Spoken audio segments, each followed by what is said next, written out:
Chad, I'm wondering if she gonna help me with this.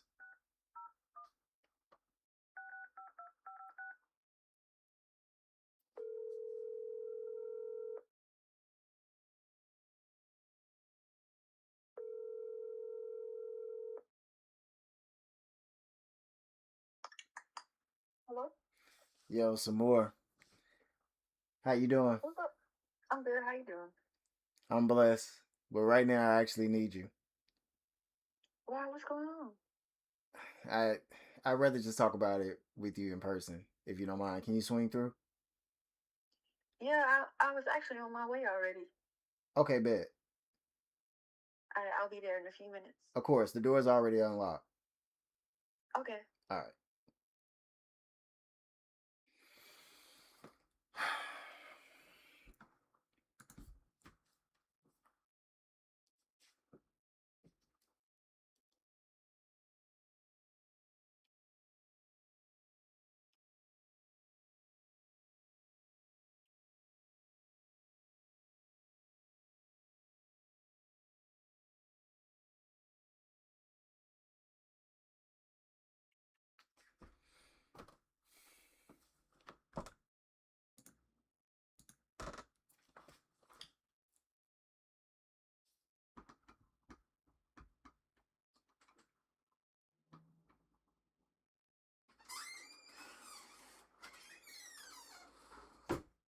Talk to me, Reform. Okay, so I don't really know how to explain this, but I picked this up. A case file? Yeah, I need you to help me solve this. I'll do my best. Now, the thing is I don't know if I ever told you this, but my biological father used to be a cop. And of course, when I brought it to his attention that I might potentially wanted to pursue that route, he was completely against it. That's one of the reasons why we don't really keep in touch for it. Because it just seems like anytime I wanted to do anything, he was opposed to it. I know that he was working this case in particular, and it went unsolved.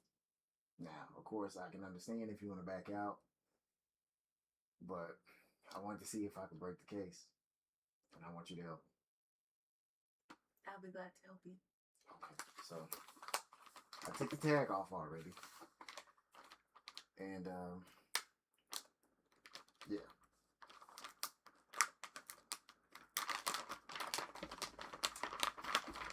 Here it is. Which, let me go ahead and transition this. Okay, so this is everything in the file. So for us to not jump ahead of ourselves, I don't want to open these yet. Okay. Okay.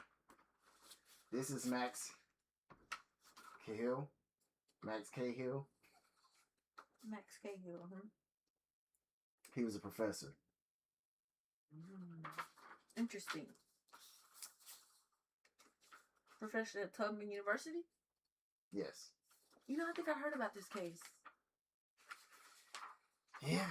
And this is a list of all the witnesses and reports that were done on this sheet of paper here. Gotcha. So what do I need to do? So just whatever you want to attach to and read upon that piques your eye, I just handle the rest of it. So they found a wrist contusion and his skull was fractured. Yeah, and the thing is, I honestly haven't just read over the case file myself.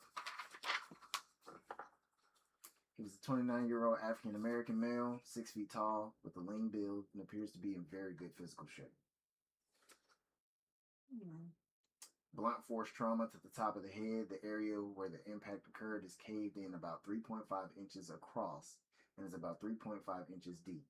The wound is round and appears to have been made with a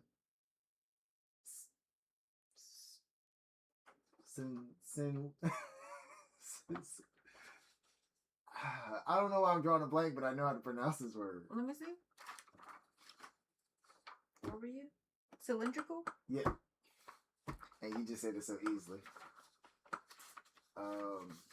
shaped object. Victim also has a mild contusion on the left wrist. Extensive fracturing of the skull, severe damage to the brain on the frontal and tube. Frontal and parietal lobes.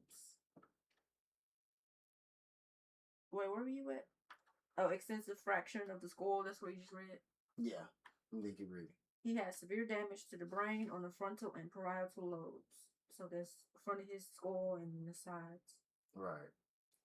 Blunt force trauma to the top of the head. Victim died almost immediately. Well, I'm just glad he didn't suffer. Absolutely. According to the victim's body temperature, the time of death is estimated to be between 8 p.m. and 9 p.m. Thursday evening. Rigor mortis observed in the body supports this time of death. Victim was killed in a sitting position by a forceful strike to the head from above with a blunt, round object. The angle of impact indicates a downward trajectory, nearly straight down at a 90-degree angle. So somebody was standing over him from behind.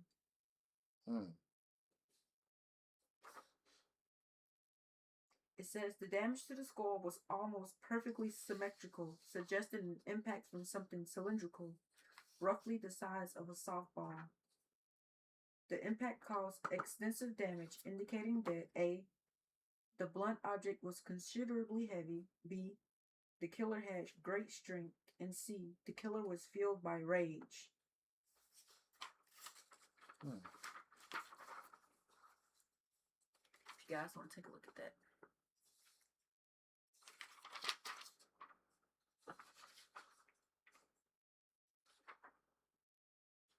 So, what I want to ask you is this. What does this say? Objective number 1. We need to find out how the killer got to Max.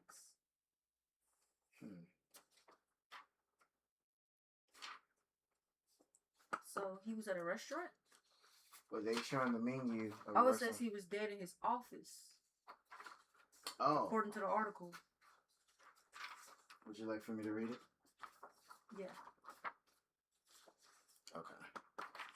Tubman University dean found dead in his office. 29-year-old Max Cahill, the youngest dean in the history of Tubman University, was found dead. Tubman. I'm sorry. Thank you for the correction. Was found dead in his office this morning. According to the Northup Police Department, the death occurred last night at 8:23 p.m. and was the result of blunt force trauma to the head. Police have ruled the cause of death to be murder and are currently conducting a homicide investigation. The victim's body was found by his ex-fiancée Miranda Hart Grimes and her mother Dean Cahill. Is it Cahill? I think it's Cahill. Cahill. Cahill's secretary Diane Hart. When reached for comment, Mrs. Hart said, "I'm beyond shocked and saddened by this terrible tragedy. Max cares so much about everybody. He's been working crazy hours lately, so I tried to get him to take the night off and go to the banquet with us. I'll always regret not trying harder, because he'll probably still be alive if I had." Mrs. Hart Grimes was too distraught to comment.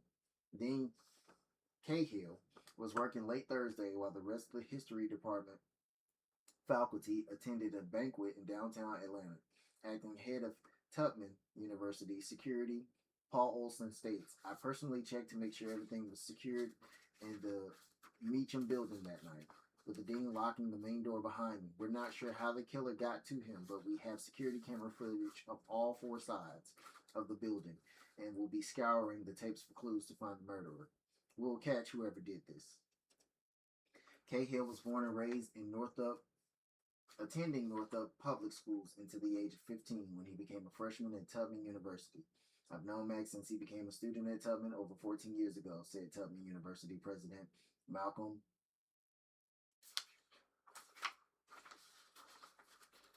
Bellevue.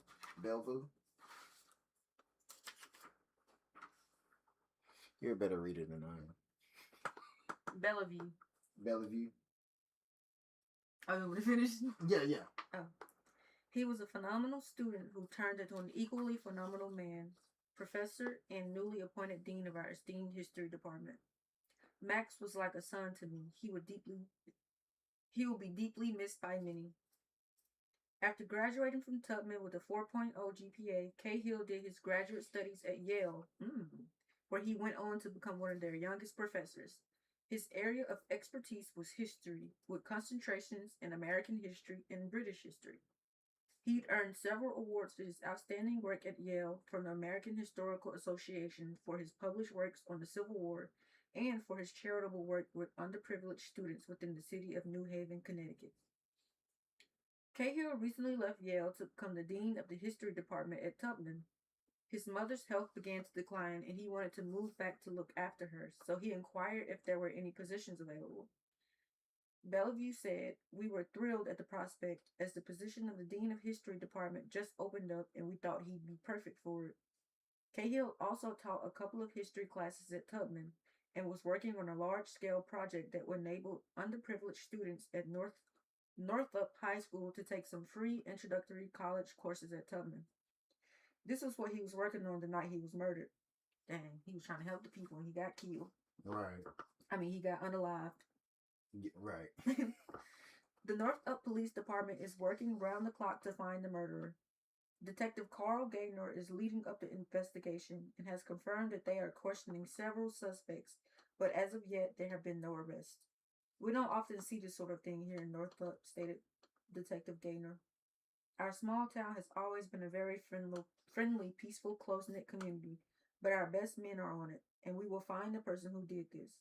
If you have any information regarding the case, please call Detective Gaynor at 555-9111.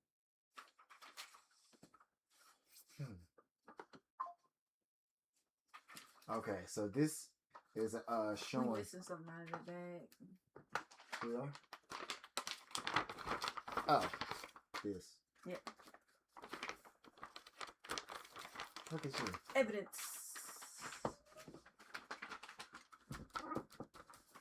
Yep, so those are the pictures of all the prime suspects. So what this sheet of paper tells us, these are the facts of the case.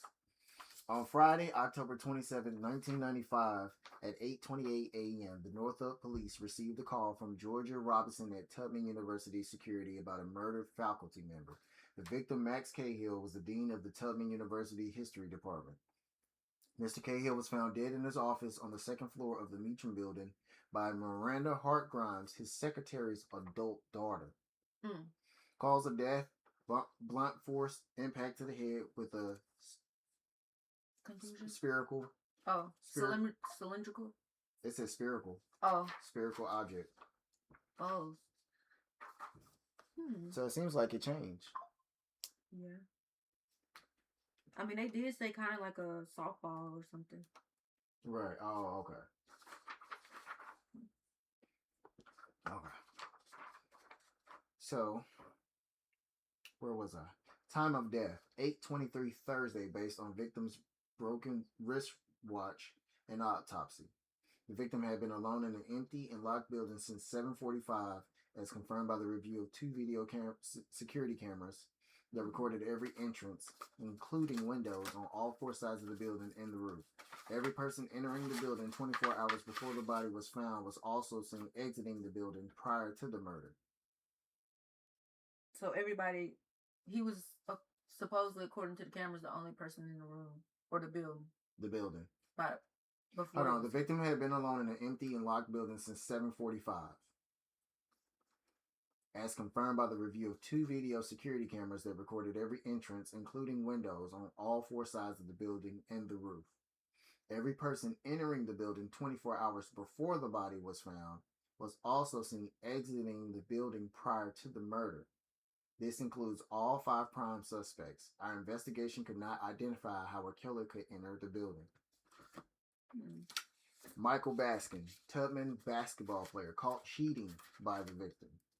He would lose his scholarship, face suspension, be kicked off the team, and risk losing a future professional This is Michael. Be kicked off the team and risk losing a future professional athletic career if reported by the victim. Gregory Grimes, current husband of the victim's ex-fiance, was jealous of the victim's relationship with his wife and heard saying he wanted to kill victim. Alex Jameson, victim's old college roommate. a vagrant and who had a violent outburst at the victim's office and also made threats against him. Professor Arthur Hodges, a jealous colleague of the victim, overheard by a witness saying he wanted to see the victim stabbed with a knife. Mm. Robert Fallon, former head of Tubman Security, victim caught him living illegally in a shack on campus, was also being hunted down by loan sharks. Loan sharks. Didn't show for a meeting with the victim scheduled for the morning his body was found. Conclusion: despite a thorough investigation into all suspects and evidence presented in this case, our investigation has failed to ascertain a point of entry to the building, a method of escape for the killer, or a murder weapon. Evidence against all suspects is circumstantial at best. The investigation is at standstill unless additional information comes to light. Recommend actions: no charges to be filed. Express our sympathies to the victim's mother and loved ones. Close case until new information comes to light.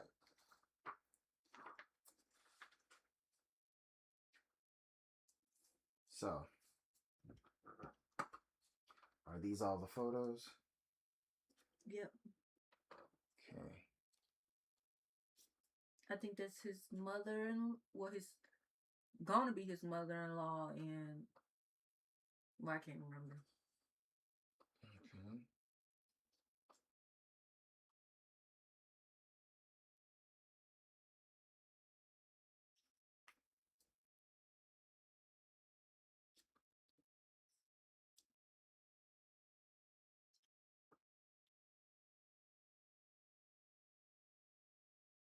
So they haven't found the murder weapon. Nope.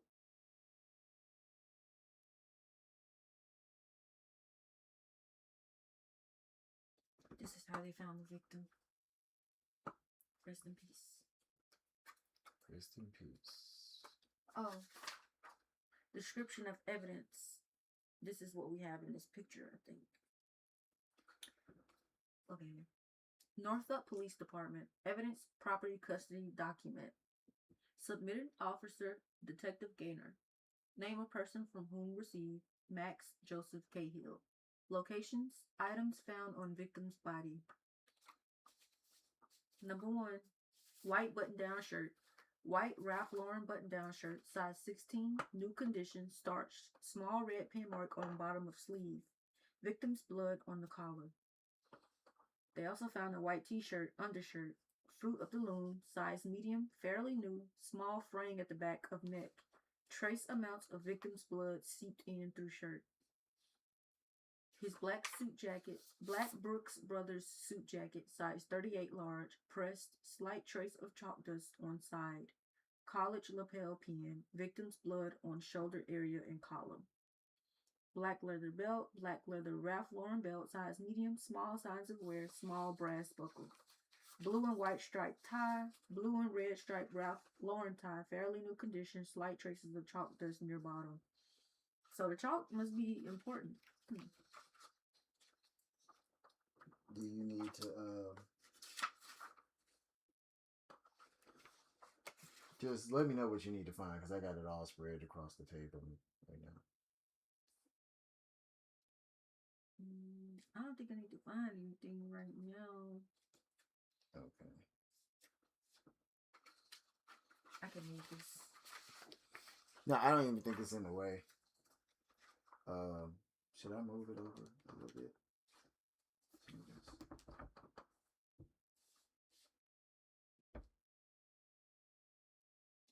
Professor Davenport. Okay, it says this report was created at the request of Northup Police to identify all potential people entering and exiting the Meacham building in the preceding 24 hours leading up to the discovery of Max Cahill, who was found deceased in the dean's office in the southwest corner of the second floor of the Meacham building Friday morning at approximately 8:20 a.m. This report was compiled using 3 primary sources of information. First person reporting by campus security guard Paul Olson. Security camera footage of the entire exterior of the building. A detailed inspection of the building for signs of unusual entry or exit.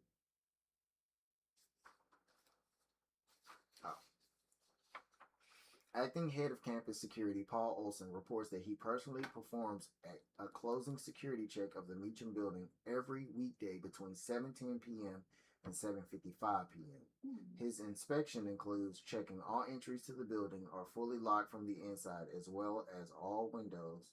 He also performs a thorough visual inspection of every room on all 3 floors of the building that includes looking under desks and closets, bathrooms, and any possible spaces a person can hide. And when did his death occur? 7 4 no. What day? It was 8:23 p.m.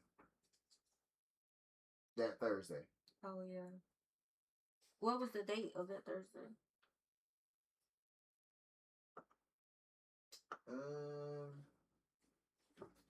Is this time of death is 8:23 p.m. Thursday.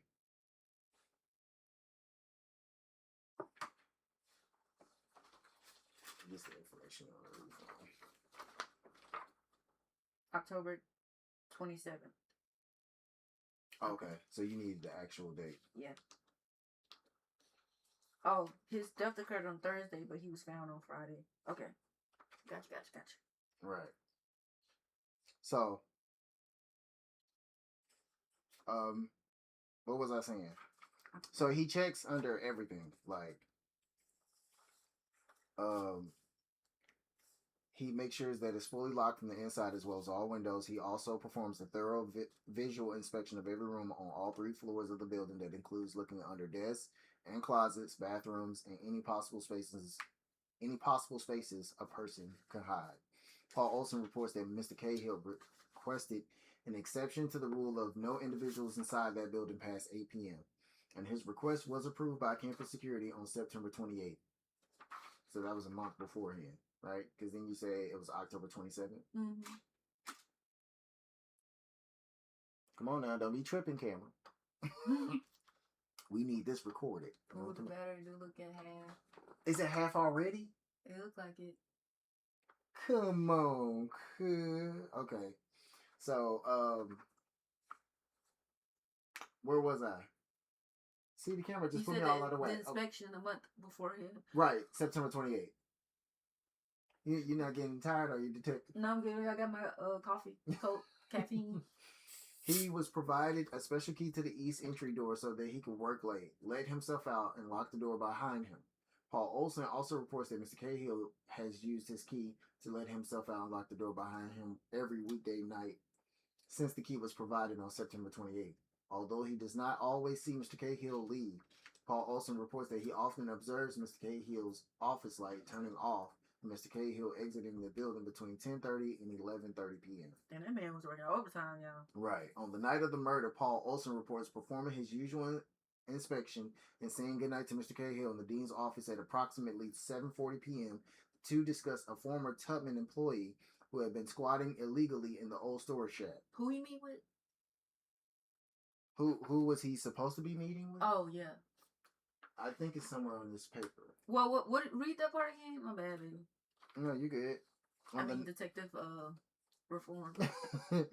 On the night of the murder, Paul Olson reports performing his usual inspection and saying goodnight to Mr. Cahill in the dean's office at approximately 7:40 p.m. Okay, dean's The two discussed a former Tubman employee who had been squatting illegally in the old storage shack. The 2 old men carried in their discussion while walking to the east entry together, where Mr. Cahill stepped out of the building just outside the east entry. There, the 2 men had a brief conversation, shook hands, and Mr. Cahill returned into the building. Mr. Olson checked the door, was locked behind him, and walked away. This interaction is entirely captured on the Northeast security camera and has been viewed by Detective Gaynor of the Northup Police Department. After confirming the door was locked behind Mr. Cahill, Mr. Olson then walked in the southeasterly direction toward the pedestrian bridge and out of the frame of the video. According to Olson, the conversation with Mr. Cahill was entirely normal. He did not see Mr. Cahill leaving the building. However, he does recall noticing the dean's office light was off during a scheduled pass-by at 10:15 p.m. The following morning, Paul Olson reports unlocking the doors to the building at 6:15 a.m. and conducting a walkthrough of the first floor where he did not see or hear anything unusual. there are external security cameras that face the outside of the Meacham building at all times. As you can see in this map. Oh, yeah. I'm sorry. Or detective some more. There are 2 external security cameras that face the outside of the Meacham building at all times. Both cameras are Mitchelson 484s with infrared night vision that send a direct feed to a remote video recording station. Both cameras were fully functional for the entire 24 hours prior to the discovery of Mr. Cahill's body and had clear visibility of every door and window of the building. There were no interruptions in the view of any entry or exit to the building. We have the videotapes in our possession, and a detailed review of every second has been performed by 3 members of campus security. A review of the tapes included tracking every person who went into and out of the building and looking for anything out of the ordinary. Those notes have been included in this report. Security guard Paul Olson was seen entering the building at 7:16 p.m. and exiting the building with Mr. Cahill at 7:45. So I can tell you right now, baby. What's that? Oh, that's the video stuff? This is the conduct of the surveillance log. Dang, that's a lot. It really is. But I mean, I guess we really need to focus on like who could have went in and never came out. You said on October 27th, right? Yeah.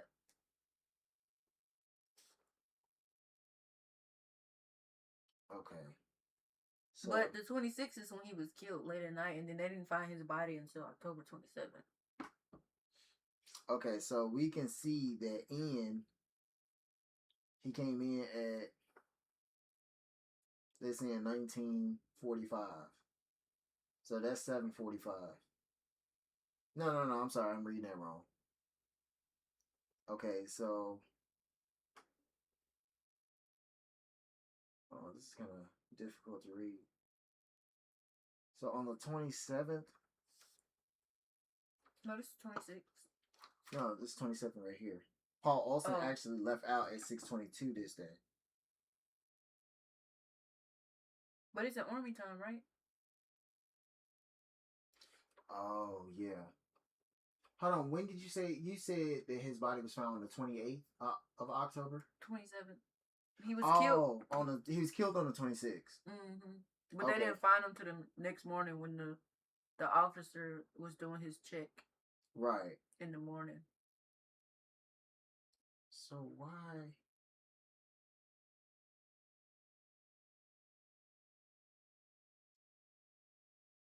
So somebody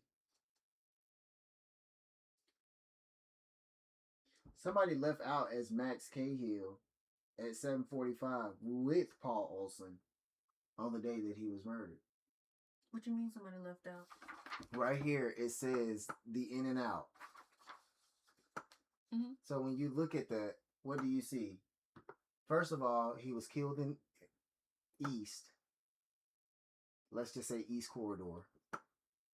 It's saying that he left at 7:45. 1945. So if we add if we do 19 minus 12, that's 7. So we know he left at 7:45. But then they said that he stepped out on the balcony, I think, to talk with Paul. Yeah. That's probably when they was talking. But why doesn't it not show him coming back in? Mm-hmm. Oh, yeah, it is. Max Cahill. Oh, so he came back at 7:46. Okay, I'm sorry. Yeah. And then Paul Olson came back out. So what timeline does it show over here of in or out? It doesn't show any out. Out for who? Like it doesn't show an out past that time, 7:46.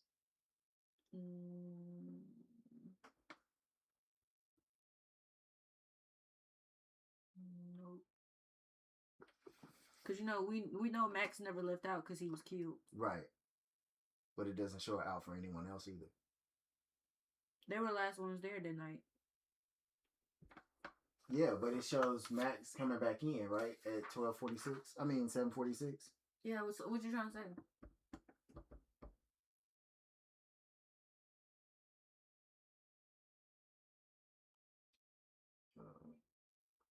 This is Max.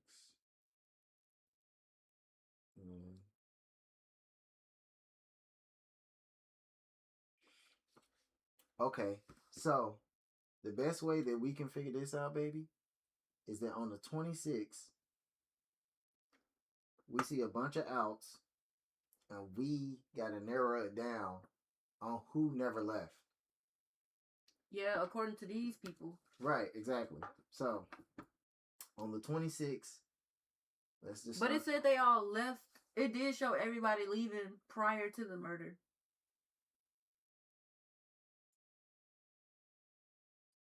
So these why they're the suspects. Okay, so let's just do it one at a time. Michael Baskins. Do we see a Michael on here? Yep, Michael Baskins. He came in 12:12 p.m.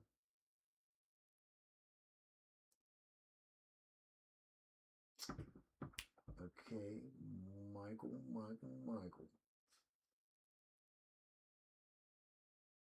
I don't see no Michael here. Michael Baskin. Oh, okay. Yeah, I don't know why they got it not in order. He left out at 12:19. 12:19. Okay. I feel like we need to write this down. Greg Grimes. These pens work. Any of these pens work? Probably not. I ain't gonna lie to you. What should I write on? I don't want to write on the stuff. It's probably a sheet of paper or a notebook in there. Okay. I'll be back. Of course. Please take your time. Now we got Greg Grimes here. This brother's. And I'm gonna just place him for right now. Greg Grimes.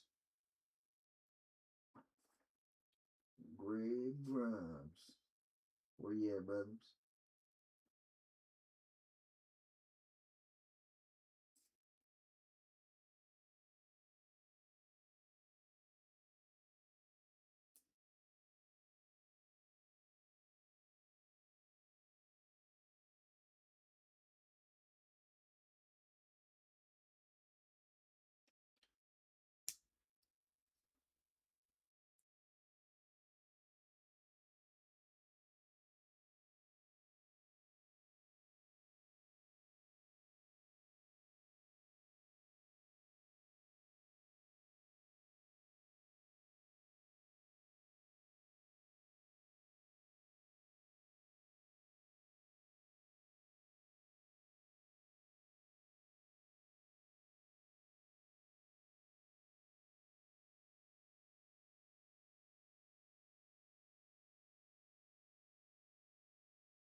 Okay. Let's just put him up there for y'all. And we got Alex Jameson.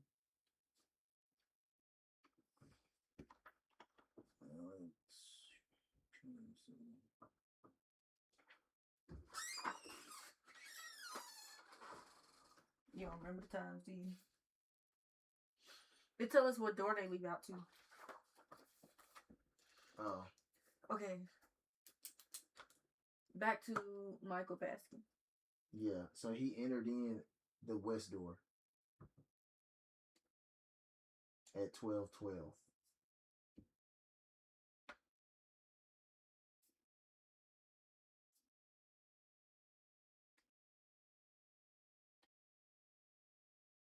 No, he came in at 12:12, right?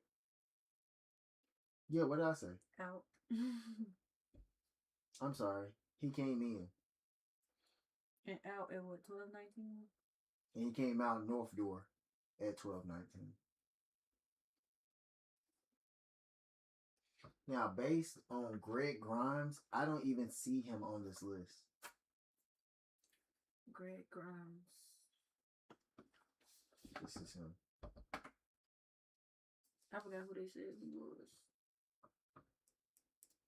You can read over the 5, you know what? But I don't see a Greg Grimes on here. So he can't be. And see, that's what I was thinking. If he's not on the log right now, I just feel like we shouldn't be looking at him. Unless you see a Greg Grimes on here. I felt like I thoroughly looked through this. So we're just gonna put him right there. Now I say Alex Jameson.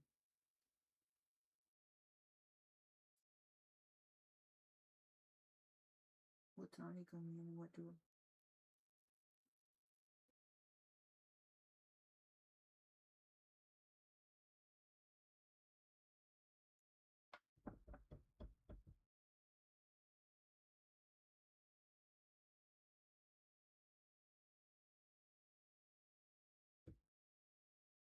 I don't see Alex Jameson either.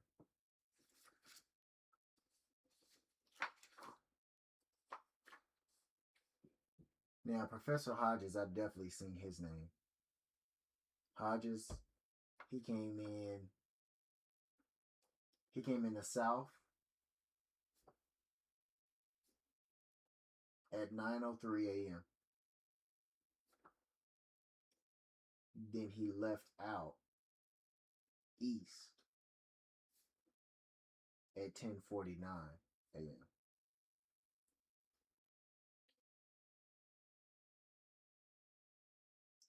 Professor Hodges came back in at 11:37 a.m.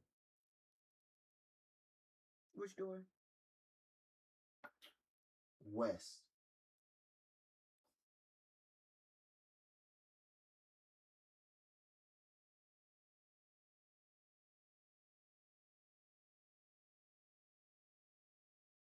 Let's see.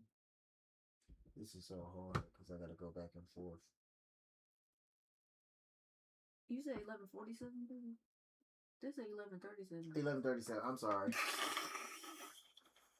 I'm sorry. I'm making all types of mistakes. 11:37.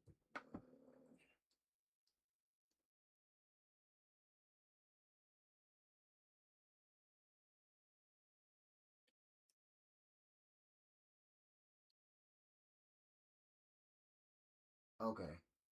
But can we just assume that this is when he finally left? We don't see him over no more. Okay, so but you don't see him anywhere over here. Not other than the 11:37, the 9:03. Yeah. Yeah, so he left out at 4:02. Which doors? He left out north.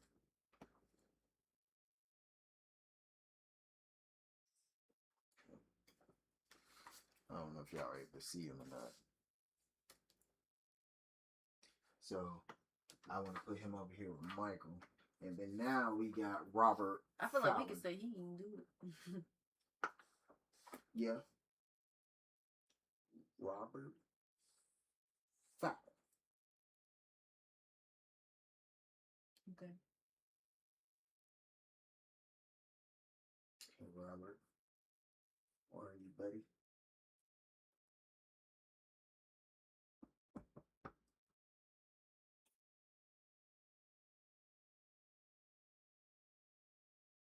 Oh. I see Robert right here. Oh, okay. I was say this is the dude he was supposed to meet. That's out. Yeah. 9:07. And then Robert Fowler, he was just over here. I just saw him.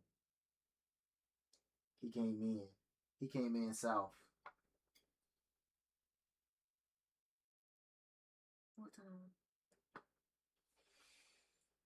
5:03.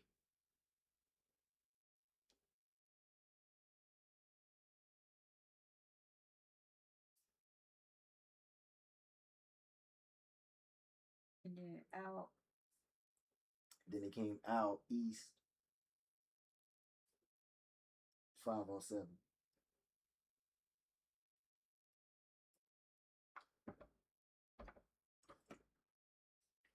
So now, you know the one thing. Are you sure that's 5, baby?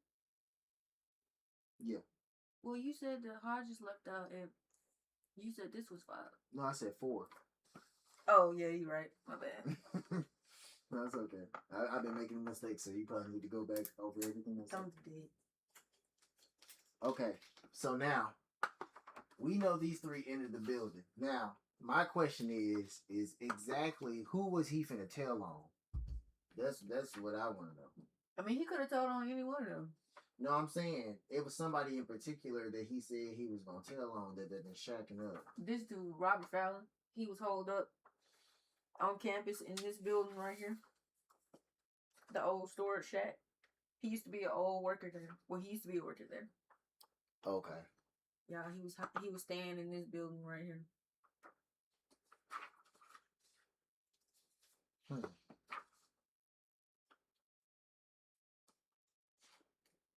So you think it's between these two people as the suspects? But it'd be weird to rule them out so early. So, but this is my thing too, though. I guess what I would be looking at is... But the last person to see him alive was Paul Olson.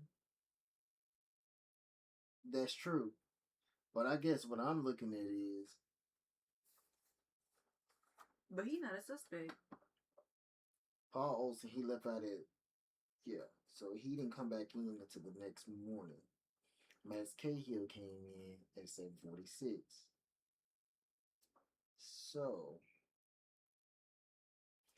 This is a tough one because Fallon would have been my main suspect. But what bothers me about this is that 17.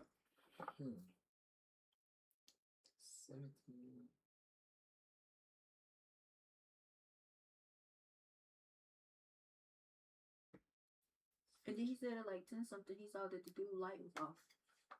But he never saw him leave. It must be an entrance the camera's not covering. Well, see, this is the thing that's bothering me, right?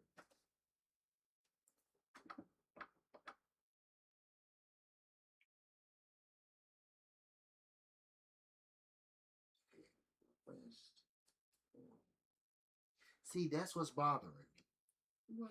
If you look at the time frame of Davenport. That's the professor? Hold on. No, never mind. I'm getting the times mixed up. I'm sorry, but hold on. It's just something that's really bothering me about this.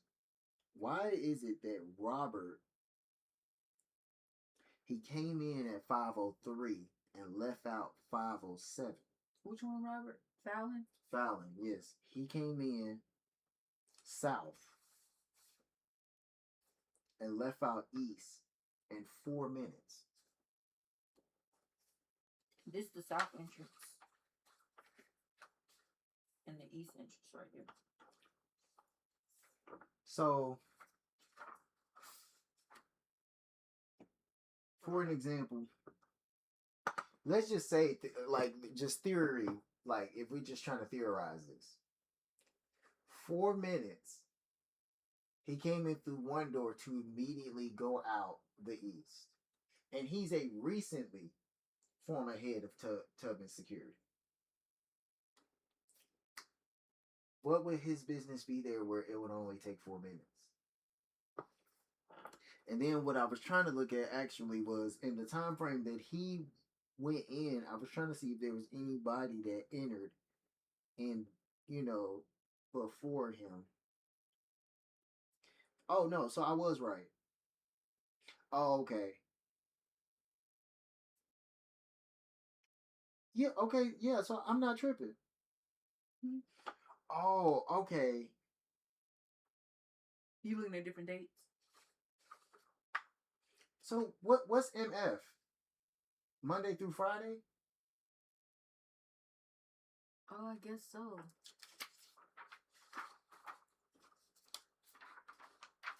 And then we don't have no pictures of camera footage or nothing. Uh-huh. It showed the cameras.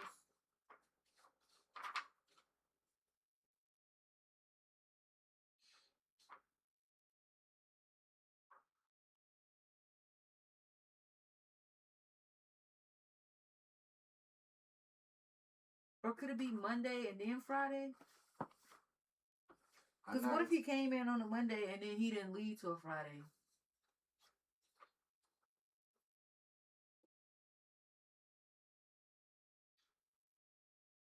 That could be true. So when he stepped out on the balcony, what does it have there? Where? Like when it says Paul Olson and him walked out at 7:45. What does it say? It say Monday and it say East. No. I'm saying right here. It say M. M for both? Yeah. Okay, so that can't be days then. But what does it stand for? Does it say? It just says M/F. I think they gotta be days. Then how is it that they stepped out on the Oh, yeah, that's true, because October 26th would have been a Thursday. Right. So I don't know what MF means. Does that mean morning? No. M/F.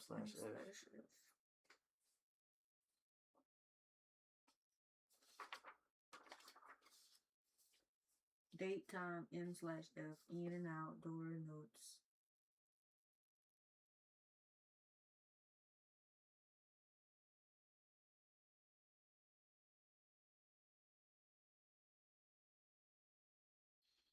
We, the undersigned Tubman campus police officers, do solemnly swear that we review every second of both videos for the entire 24 hours leading up to the discovery of the body, and this list includes every person who went in or out of the Meacham building 24 hours prior to the discovery of Mr. Cahill's body.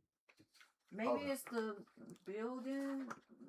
I can tell you right now, baby. You know what I'm thinking? What? Because this is the only thing that makes sense that's inconsistent with everything. Right now, this is who I'm looking at. This guy. My thing is that you were a recently head of security, which I'm assuming means he doesn't work there anymore. You use yourself to get in and get out in 4 minutes. The only way I would think he would do that is if he brought someone else in with him. But the cameras would have showed that. But I guess what I'm saying is that they only are accessing who comes in. Like, okay, so say for example, it's based on the camera though. No, listen to what I'm saying. In order for somebody to enter in, what do you think you need? Some type of tag, card key. No, I don't think so. Then how are they able to notify everybody that has entered in the building? But they haven't, because look, you got unknown students. I think they saw it based on the camera footage. Because that's why they do. Because if it was a key tag to get in and out the door, then that would mean the security guard wouldn't need to make sure the door is locked. I'm thinking. Well, no, I guess what I was thinking of was if they somehow, like, say, swipe the card and then they open the door, it'll give the information of who entered into the building. You know what else we're missing? This says northeast camera and this says southwest camera. Oh. So we're actually missing. Oh, so it is both. So maybe we need to capture the times of. So the northeast camera captured them as well as southeast camera. Right. Okay. You can't see the bridge. You can't see who crossed the bridge. But I don't think that really matter. I'm gonna read this witness statement. Okay. Should I read it out loud? I guess I would need to because we're streaming. Yeah, but I guess why I would ask you this too. It's kind of tight. There's stuff on the back of this article too. Okay. You don't mind if I turn this off? It's blowing right at me. Yeah, I was sure wanting to tell you, and I forgot that their air was kind of cold. Yeah. Okay. I can actually admit I'm stumped here. Okay, let's see. So guys, right now I'm finna read up on this gentleman here, Robert Allen. See what this brother up to. Okay. We got person of interest here. Ex-wife took both cars. Former head of security at Tubman.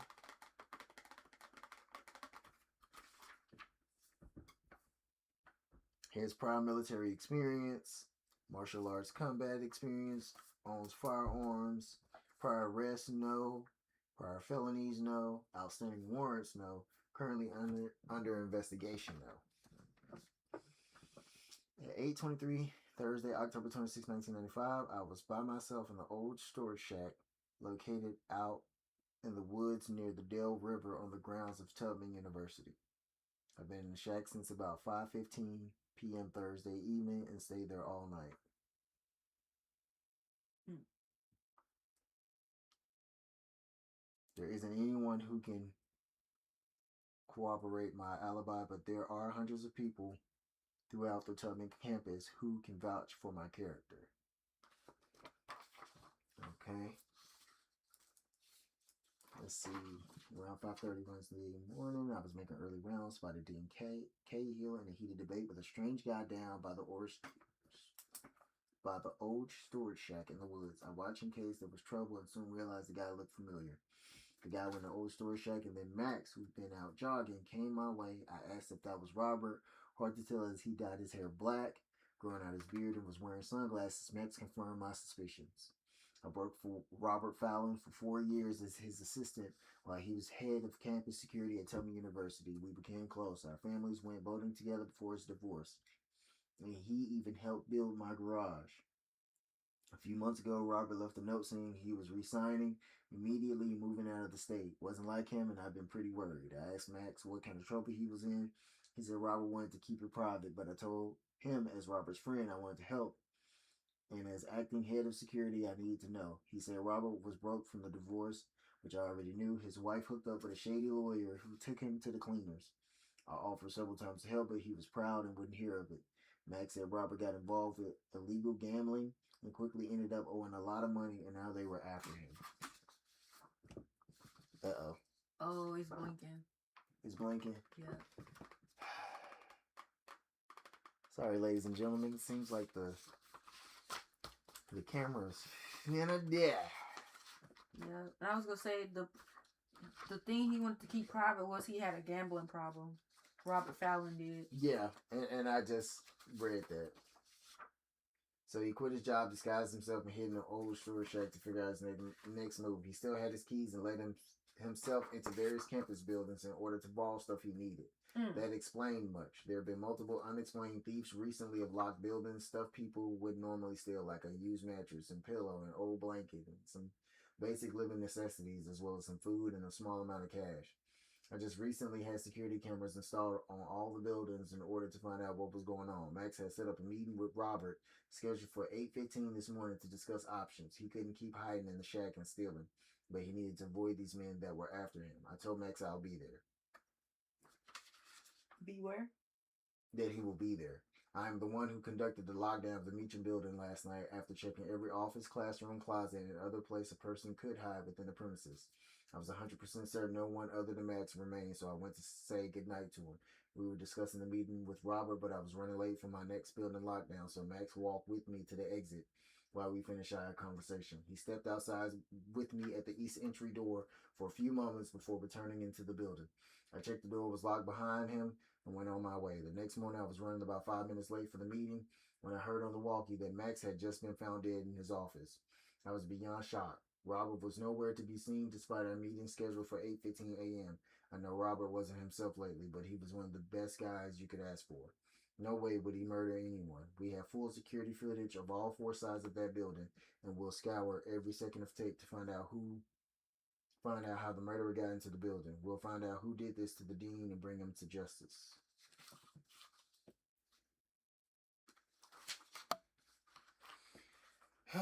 So unfortunately, is it glitching? No, it's not. It's gonna cut off soon. Yeah, it's gonna cut off soon. Oh, where's the picture? Oh. So,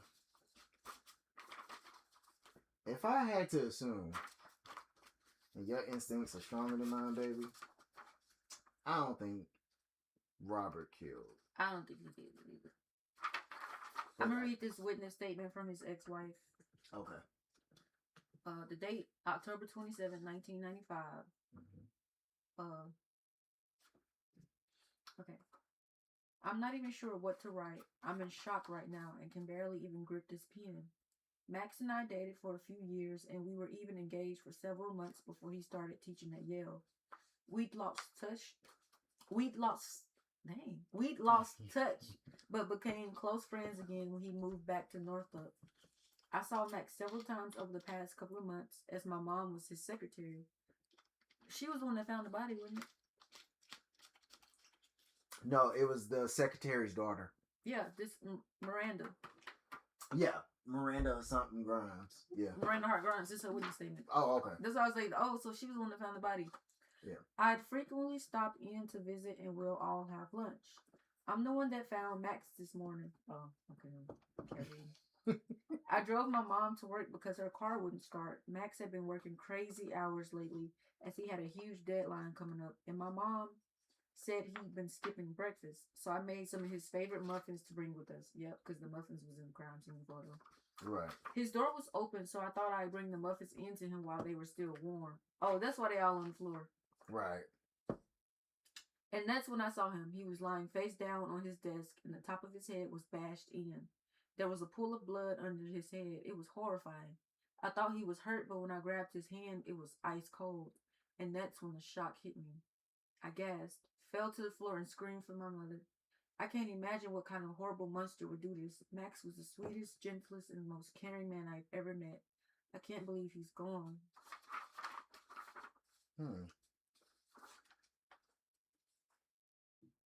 Where's the picture yet?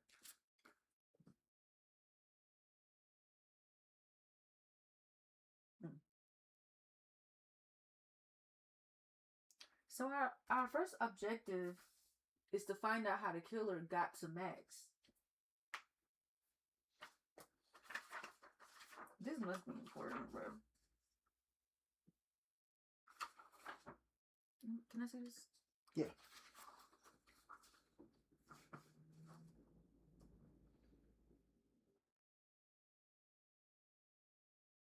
His building, his office is on the second floor.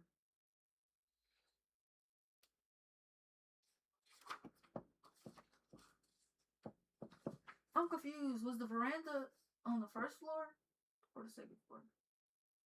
What you mean? Because then he said they stepped out on the balcony or something. Yeah, east. East. Where? I don't see the balcony on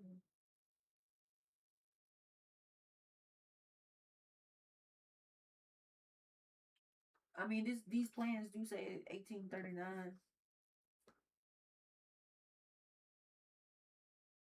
Yeah, and I think I'm looking in all the wrong places.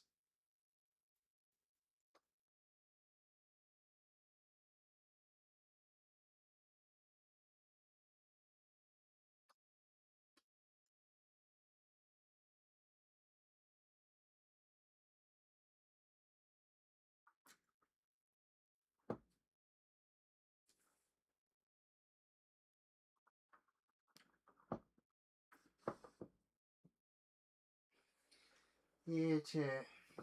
I'm stumped. Me too.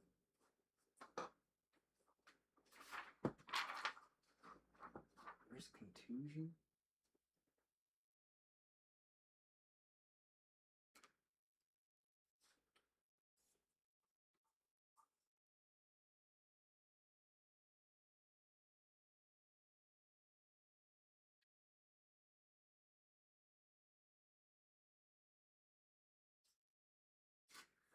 Would this area would be blocked by cameras, wouldn't it? No, because they're trying to say the vision is covering it. But it keep mentioning that the cameras point to all four walls. So wouldn't it be like here, here, here, and here? So that would be a blind spot, right? Maybe. Yeah. Oh, excuse me. I'm sorry, baby.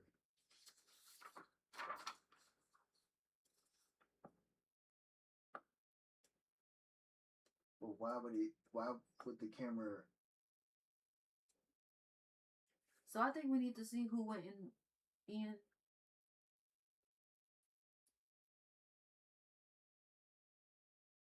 So East exit, South exit. Well, never mind.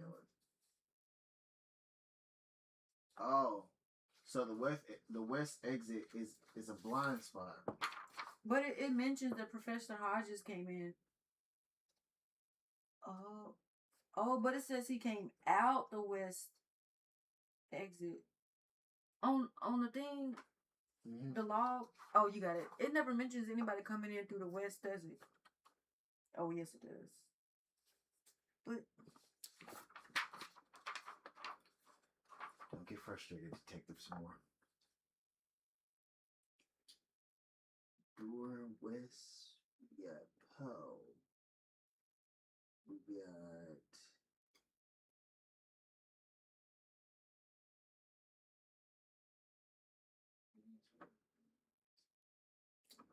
that is a blind spot. Because when it say west entry, it's not talking about this. You see, that's not labeled. Yeah. But on here, it says west entry right here. Or maybe that's not counting. Maybe it's not counting that. I don't know. Yeah, because this is saying west. So these are what the cameras are showing, right? I'm guessing so. So if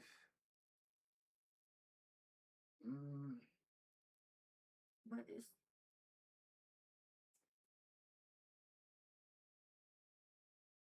so technically somebody could walk here. Somebody could walk here and walk along this wall. oh, hold on, baby. Let me see something. Like this the basement, that's the first floor, and that's the second floor.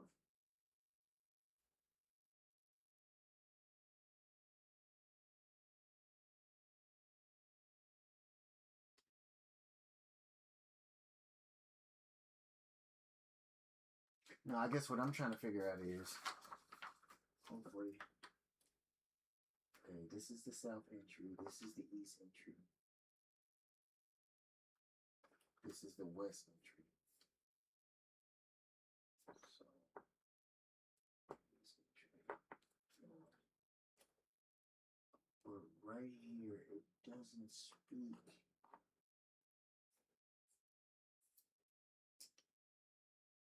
Cahill. Cahill, he's on east. That's the things. Yeah, that's his office. Okay, but it's the second floor. So where's second floor? That's the second floor. Yeah, I know, but how would they get here? Stairs, probably these stairs. But these stairs come from where? Here? Mm-hmm. They said his office is the east side. I thought so. It can't be because that's his office. He was the dean of history. That's south. No. I think they're saying that to get to the second floor, I think it's through the east. You see what I'm saying? Yeah. But no, this is confusing me because first floor. So if this is saying first floor, there's got to be a way where it says stair or something. Because what I'm looking at is this: they can get here, come through an empty classroom. They can go anywhere. Yeah, but he said the windows were locked. Oh, and these are windows? Mm-hmm. But I mean, they did say Robert Fallon still had keys, so technically he could have went up there and like went through the windows. Okay, so if you remember, how did Robert Fallon come in? Oh yeah, he came in south. He came in south. They left out east. They left out east.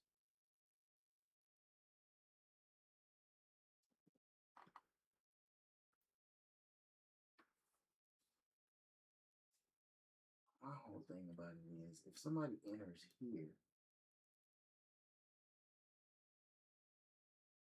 they would have to. They would either have to go through west entry or north entry to get through. Right.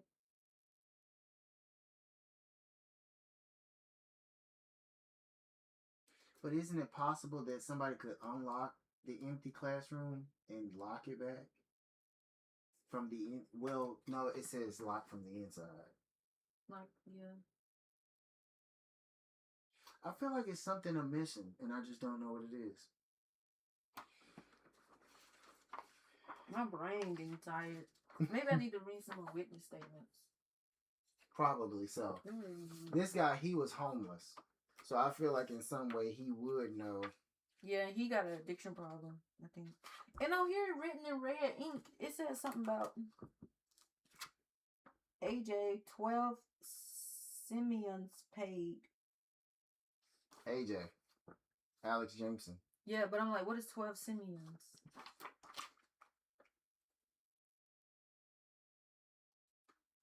During the time of the murder, I was just getting comfy at my 5.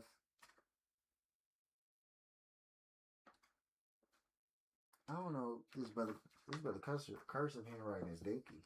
I was getting comfy at my 5 stair, 5-star luxury accommodations at the James P. Lane homeless shelter. Several others inebriated residents were aware of my presence, and I bet if you slip each one of them a cool, crisp 50, they still won't give you a straight answer about it. But you might want to talk to the shelter director, Rahisha Jones. She was there when I checked in around 7 p.m., and you probably won't even have to bribe her for info. You never know, though. How the camera going? Am I blinking? Oh, boy. So if y'all hear it, clickums. Oh, does anybody have martial arts or combat experience? On yeah, Robert. Oh. Old Robert Fallon. Yes, he does. Okay, Michael Baskin said, I was at the gym with my roommate, Danny Duggan, until around 7:45 when I left to go get something to eat, but wound up going back to my room instead because I didn't have any money. Around the time of the murder, I was in my room studying and fell asleep pretty early, probably sometime around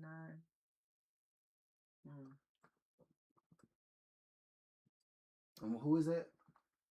Michael Baskin, the dude who lost his scholarship. This is his friend's witness statement.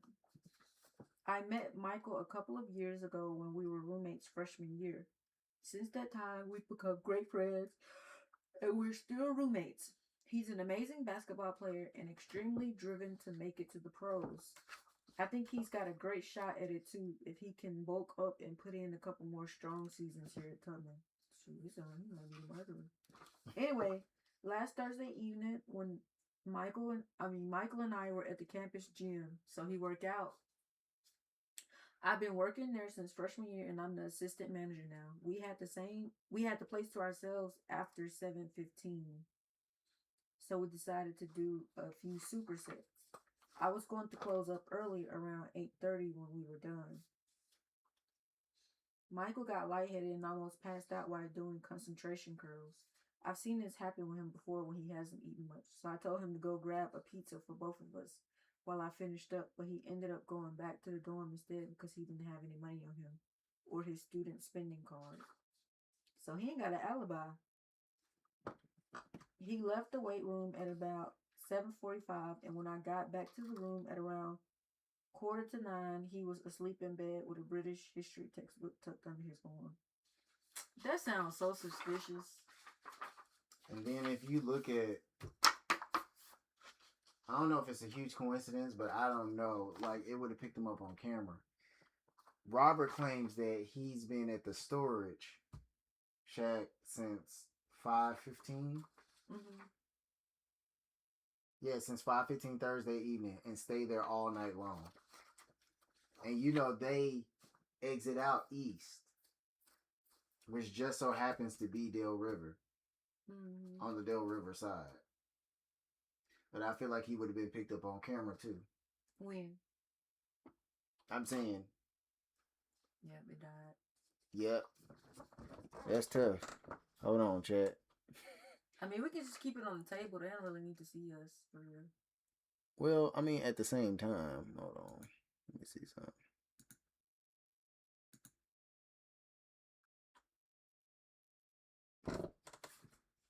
Okay. Let me see. Do you think now is probably a good time if, like, say for example, because now they see the EOS webcam utility thing up there. Hold on, chat. But can't you just make the main focus the camera pointing at the table? Yeah, I can. I guess if I were to do that, then I would do this. Yeah. I mean, they ain't gotta see us. I mean, that's true. That is true. I'm thinking to myself too, like with us talking and everything, like they don't get our, reaction. And then plus I feel like this is really not doing a good job of like showing I feel the like case. it is. Do you want to just stop here and then come back tomorrow? Like, be like, all right, part 2, we back. We can, because I do kind of feel like my brain is fried. And then I think we are too focused on reading out loud too. I mean, I do want to involve them in the case. Don't get me wrong. But I feel like me reading out loud actually takes away from my thought process. Because I know when we was in the living room, when we first did our first case chat, me and some more, we did a lot of reading, like, to ourselves. Mm-hmm. To ourselves. Oh, excuse me. We did a lot of reading to ourselves. And I thought we did pretty good. I feel like we done an hour. We haven't even done the first objective. Now I see what Lou was talking about. Because we got to figure out how they made it to Max. Find out how the killer got to Max. I mean, he went up the stairs. I kind of do want to read this interview real quick, though. Okay. Oh, and his email. I guess I'll read the rest of this dude file. Okay. Michael Baskin. This is interview with the police. Okay. Detective. Good evening. Please state your full name for the record. Michael. Michael Benjamin Baskin. Can I please ask why I'm here? Detective. We'll get to that. You're a student at Tubman, a junior, right? Michael. Yep. Detective. I see here that you're captain of the basketball team. Very impressive, Michael. I've also been first team all conference the past 2 years, Detective. And how are your grades? Are they impressive too? MB. Not bad, Detective. I also see that you're on a full sports scholarship. Michael. Yes, I am, Detective. I guess you've got to keep your grades up to continue playing at Tubman, right? Make sure you play by all the rules, both on the court and in the classroom. Michael. Yeah, I guess. Detective. And if your grades go down, then what? Michael. They won't. Detective. But if they did, Michael. Listen, practice isn't like 45 minutes. So can we please get to the point so I don't have to be late? As important as you are, I bet they wait for you. But I'll tell you what, if we run long, I'll write you a note for Coach. How's that? Whatever. Michael, were you a student in Dean Cahill's British History 101 class? Yeah. How were you doing in it? Fine. Really? Then why did you feel the need to cheat on your test? What? Where are you getting that from? I didn't cheat on the test. We have evidence that suggests otherwise. Dead men don't lie. What are you talking about? Before Dean Cahill was murdered, he'd written an email to the president of the college telling him all about it. He also suspected it wasn't the first time you cheated. As you told him, quote, why can't you just leave well enough alone? Everyone else does. The dean thought it was quite possible that some of your other professors have been looking the other way all this time. He was strongly opposed to this sort of thing and knew the college president was too even, though he knew it meant you might get kicked off the team, suspended, and lose your scholarship. He was setting up a meeting for the three of you to discuss it together. I can't believe it. That jerk told me he wouldn't say anything until Monday. Ah, so you thought you snuffed him out before he could spill the beans? What? No, are you kidding me? You think I killed him? The dean hasn't sent it yet, so your entire motive alone with the statement you made about wanting to take responsibility for his death was right there on his computer screen, just waiting for us to find. And to think all you had to worry about then was getting kicked off the team and losing the scholarship. Seems like small potatoes compared to the death penalty, doesn't it? I didn't kill him. You've got to believe me. I hope you've got one heck of a good alibi. Tell me, Michael, where were you last night between 8 and 8:30? I was at the campus gym with my friend Danny. He helps run the place on a work study program. We were lifting. Who else saw you there? I'm not sure. I don't remember if there was anyone else there. Danny was going to close up early because it was dead. What time was he closing? Around 8:30. And you were there with him until then? No. I left a little before that. Not sure what time exactly. I hadn't eaten much that day, so I was getting a bit lightheaded, and that's not a good thing when you're lifting. So I went out to grab a quick bite before coming back to finish my workout and help him close up. What did you eat? I was heading to Pepperoni Palace, but then realized I didn't have any cash on me. So I went back to the dorm and ate some stale chips. Do you know what time you got back to the gym? Where at? Thing is, I never went back to the gym. I had a big test the next day in British history and decided to cram in some studying instead. That's the best you can come up with? I find it pretty hard to believe that a jock who's cheating his way through college suddenly transforms into super student when he needs an alibi. Admit it, Michael. You had to take out the dean so you could continue your easy ride, then move on to the pros. If you didn't, it would be game over for you. I swear I didn't kill him. I really was studying. I wanted to prove myself in hopes that maybe they'd go easy on me. I'd do anything to make sure they didn't kick me off the team or cut my scholarship. Please believe me. Anything, huh? Almost anything, not murder. You can go for now. Need that note? No.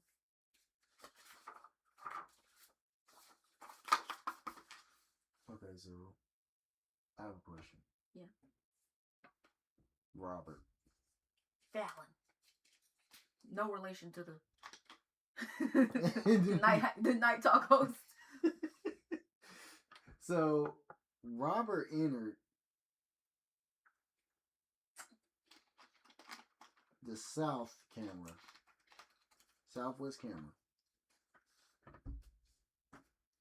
You.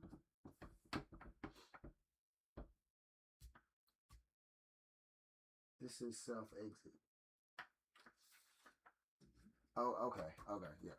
So he enters south. He enters out east on the northeast camera. I just find that peculiar. You just enter in south. Oh, he could have stole the item and went back out. Yeah. Well, why not go back out south? Did he mention that in his interview? Did you read his interview? I haven't. Well, yeah, I read the yellow one. I didn't read the actual police interview. Yeah. I haven't read that yet. Okay, so chat. So this is what I'm gonna do. I'm sorry. Cause look, we are hour 18 in. So this is what I'm gonna do. Well, you want to charge the battery and come back? Well, no. Well, I want to ask you this: how are you feeling? I kind of want to keep going, but you gotta think about it. Okay, yeah. So you not hungry? Kinda, but what you hungry? Shoot, they was talking about pizza. It made me hungry. What time is it? Oh, 10:17. Yeah. So we ain't gonna be able to get nothing to eat from anywhere for real. Yeah, let's go to Waffle House or something. Right. Yeah. So you want to just get Waffle House later? Like, yeah, we can get 200. Okay. Okay. Oh yeah, the sleepies is hitting me. I think it's because we are absorbing so much information. Mm-hmm. Can you pass me the cup, please? Thank you. Let me get some of that. It's not cold. I know this when it comes to you. It's a hot drink. Yeah, take this. Nasty little thing. Okay. There's two people I'm really looking at. Is this brother Hodges and this brother Fallon. Now, Hodges. What is brother? His office. Oh, baby, I think this is where it's, that's why it's showing it this way. Because look.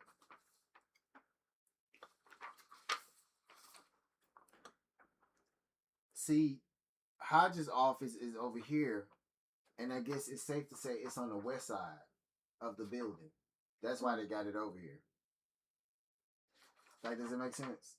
No, that would be the east side.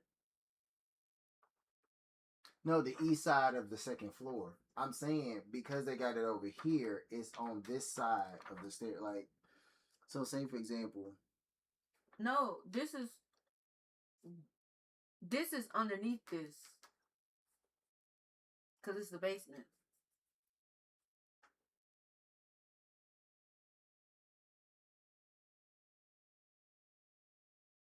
okay, hold on. This is actually pissing me off. Because Okay. the second floor, this will be on top of this. Like if you was to look at a building straight on, this will be on top of this, and then this will be underneath it all because it's the basement. So like these will line up, like all on top of each other. But it's not saying any way of how you can get to the second floor or the basement. I think them look like stairs. Yeah, there's gotta be stairs. Oh, and remember old dude Fallon, he walked through here and out the east entrance. He could have went up the stairs. Right, but K Hill would have still been alive when he left. Yeah. Maybe he unlocked something. I don't know. He could have unlocked the classroom. That's what I was telling you. That's what he did. But hold on though. So you have to be mindful.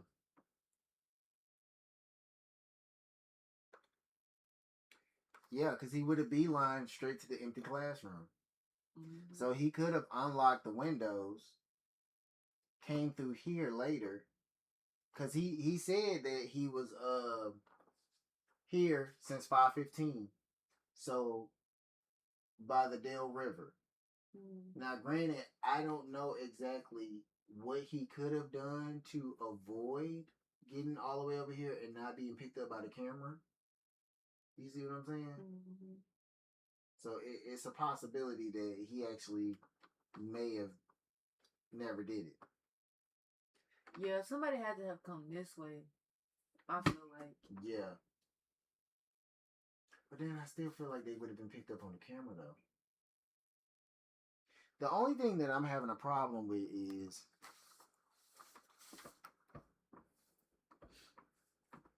But it said that the dude had checked all the windows and stuff. I know, but that was like during 7:15. So I guess what I'm saying is if somebody was planning on killing him, they could have easily have entered at any time before then and locked it up. Yeah. But that's why I keep looking at the log, right? But he was killed at 8 something. Right? Right. But what I'm saying is the last person in or out was Max Cahill at 7:46. There's no other times before that. So that means somebody know a blind spot. Maybe I've been looking at this all wrong. What?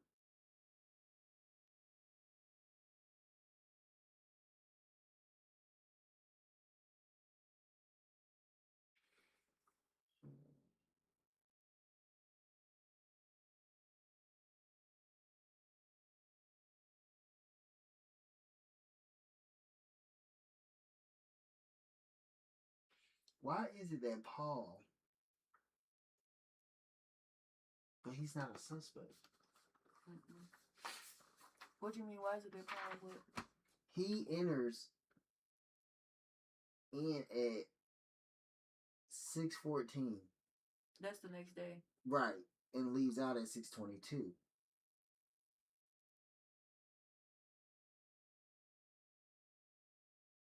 So like is his job done for the day?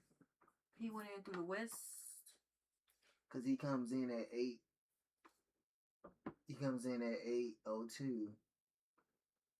Or no, he came in at 7:57. Then he leave out 8:02. Okay, so that's normal. So he normally comes in and then stays around 8 minutes and leave. Except for, the morning of the murder, he came in at 7:57. He left out at 8:02. And then Diane Hart came in at 11. I mean 8/11. Okay. So the only thing that bothers me about all of this is, okay, so it's something else that I picked up as well.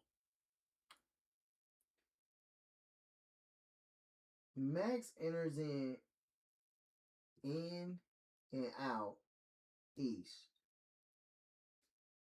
Let's see. Max.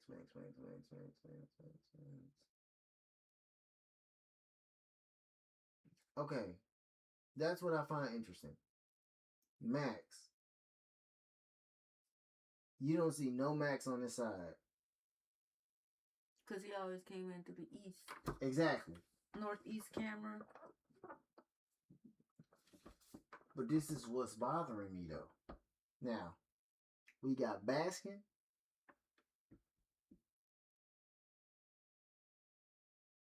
So, okay, go back over your notes. Baskin, where did he enter in?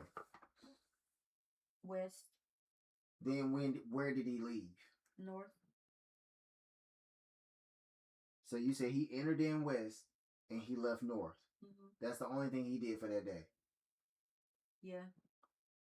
Okay. Next is Hodges. What he enter in? South. Where did he leave? East. Where did he enter in again? West. Where did he leave? North. Why did this brother travel 4 different exits in one day?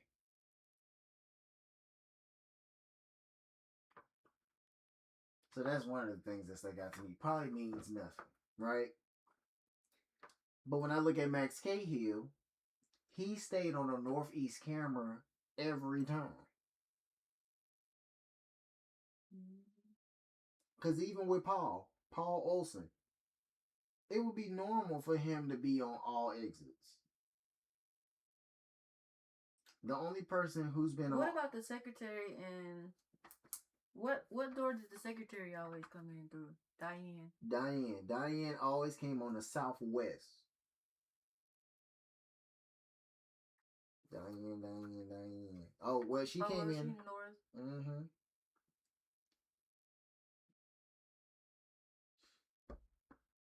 She came in on the west this day. And then the west came. She left out. Okay, so whenever she came in on the west that morning. Okay, so the next morning, Diane came west.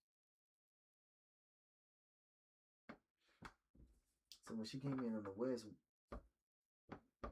when she left out. I would say east right here. North, east.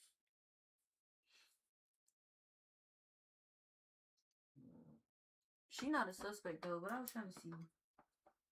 But it seemed like whenever she left though, she would come back in on that same camera.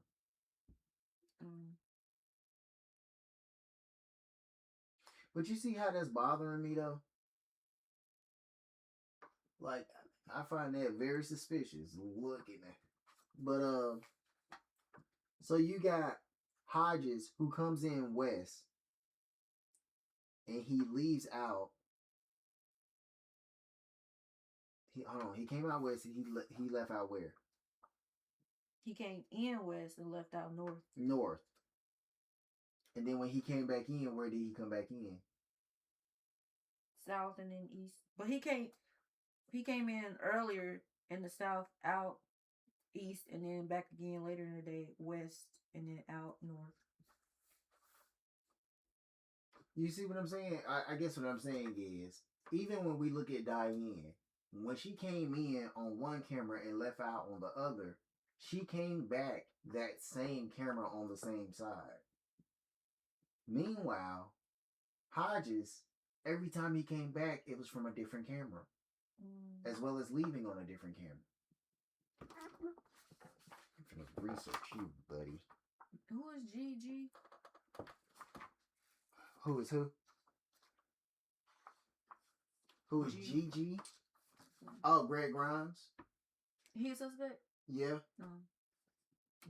Why? What about GG? Because I'm saying it's people that's not even on the camera. GG, Greg Grimes. But where you see GG at? I wrote it down. Oh. Yeah. But I'm still looking at this. I'm not gonna lie to you, baby. This brother's Robert Fallon. Both of them are bothering me.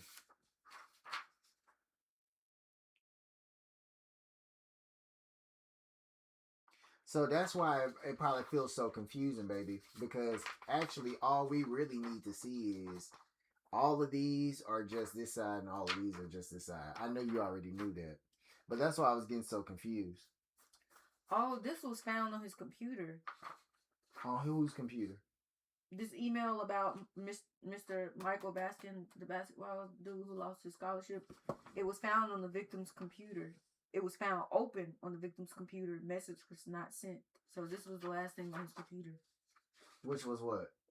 The email to the president of the university telling the president how Michael had been cheating on a test.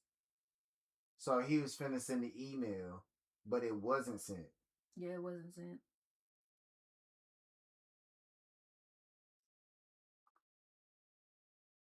And it says the last refresh was on Friday at 10:18. This is my main suspect. Why? You mean to tell me conveniently a student where email was finna be sent about him left on the computer last and it wasn't... First of all, if somebody would have killed... If he would have undid the dean, you think he would leave behind the email? Man, it's this brother here, man. I don't know how he got to him, but him talking about he was ill and vomiting, I just kind of went over it a little bit. You can read it if you want to.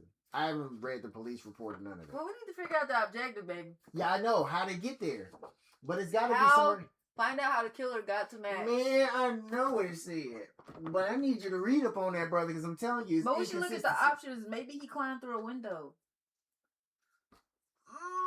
Man, look, I'll read it. I'll read it. You want to read it out loud? You can. Come on now, I'm trying to find Professor Arthur Hodges. Come on now. We might be able to finish another objective without even knowing what that objective is. Come on now. Okay, this man got some money. He driving Mercedes, Benz, E-Class, you know what I'm saying? Black, no military experience, no martial arts combat experience. Yes, he does own a firearm. No prior felonies or outstanding warrants. Okay. He's 5'11", weighing 227 pounds, 61 years of age. Excuse me. Scar on left knee for replacement. So he had a knee replacement. Interesting. Okay, maybe it's not. I became violently ill at work and left campus at about 4 p.m. on October 26th. Yeah, which is true. Yep, 4:02. Okay. I arrived at my residence at approximately 4:30 and stayed there for the entire evening. Once at home, I was quite sick and fell into complete exhaustion, sleeping off and on until the Northup police woke me up at around 10 a.m. Other than frequent visits to the bathroom to vomit and getting up to find the television remote, I cannot recall leaving my bed all night. It says, according to Professor Ellie Davenport, Davenport? Davenport, yeah. He got threw up on by Professor Hodges, according. Okay. So, alright. So it's not him. Well, I mean, okay, this is Davenport, his witness statement. Okay. I'm a history professor here at Tubman University, specializing in medieval folklore. I've been a colleague of Professor Hodges for the past 21 years. Thursday afternoon, I had the distinct misfortune of having tea with him in my office, where he became extraordinarily ill and vomited all over me. He was looking through my bookshelf for an old copy of the Count of Monte Cristo when he suddenly turned toward me, made a strange facial expression, and vomited. My clothes were covered, but fortunately, I've always kept a spare set of pants and a clean shirt in my office. So after a thorough shower at the gym, I was just able to make the bus we chartered to the academic banquet taking place off campus. What time did it say he left? Davenport. Davenport? Yeah, Davenport. No, you got another time where he came in. And that was 4:52. They don't even have him leaving. Maybe it's on this side. Oh, yeah. Out. Oh, that brother went in. He went in at 7:52 and left out at 7:53. That don't even make sense. That's what I was trying to tell you before, the inconsistency. Davenport left, or he came in at 7:52, then came right back out at 7:53. My clothes were covered, but fortunately, I've always kept a spare set of. Oh, some on the back too. Set of pants and a clean shirt in my office. So after a thorough shower at the gym, that's probably when he came back in. I was just able to make the bus we chartered to the academic banquet taking place off campus. But they said they didn't see nobody at the gym. Michael Baskin. Remember he was working out at the gym with his friend? They said that they was gonna close the gym around 8:30. Right. We need to figure out when the banquet was happening. Academic banquet. Anyway, let me read back. Okay. Poor Professor Hodges was greatly distressed. He couldn't attend, but there's really nothing one can do about it in such a situation. Everyone was going, with the exception of Dean Cahill. He's a bit of a workaholic, and I even told him a few times it was going to kill him. Of course, I didn't mean anything like this. It was clear to anyone in our department that Professor Hodges and Dean Cahill were far from friends. I'm not sure Dean Cahill had anything against Arthur, but I can't say the same in reverse. It wasn't a duel to the death type situation, but there had been some long-standing resentment on Hodges' part. For example, I remember sitting next to Arthur during Max's initiation ceremony, when he became the new dean of the history department. As President Bellevue attached the Tubman pen on his lapel, Professor Hodges leaned toward me and whispered, "Too bad it's just a pen instead of a long, sharp knife." He was forever saying something snippy about Cahill, but he's no murderer. Bitter, old, crusty, Hold on. What did you? of a man. What Short, did you but not say? a murderer. What? Go back to, you said something about a pen. Yeah. At the ceremony, the President Bellevue attached the Tubman pen on his lapel, on his jacket. That's this pen. No, read further up. You said something about a knife, didn't you? Yeah. While the president was attaching the Tubman pen on his lapel, Professor Hodges leaned toward me and whispered, "Too bad it's just a pen instead of a long, sharp knife." That's what Professor Hodges said. Okay. But he's no murderer. Bitter old, crusty, curmudgeon of a man, sure, but not a murderer.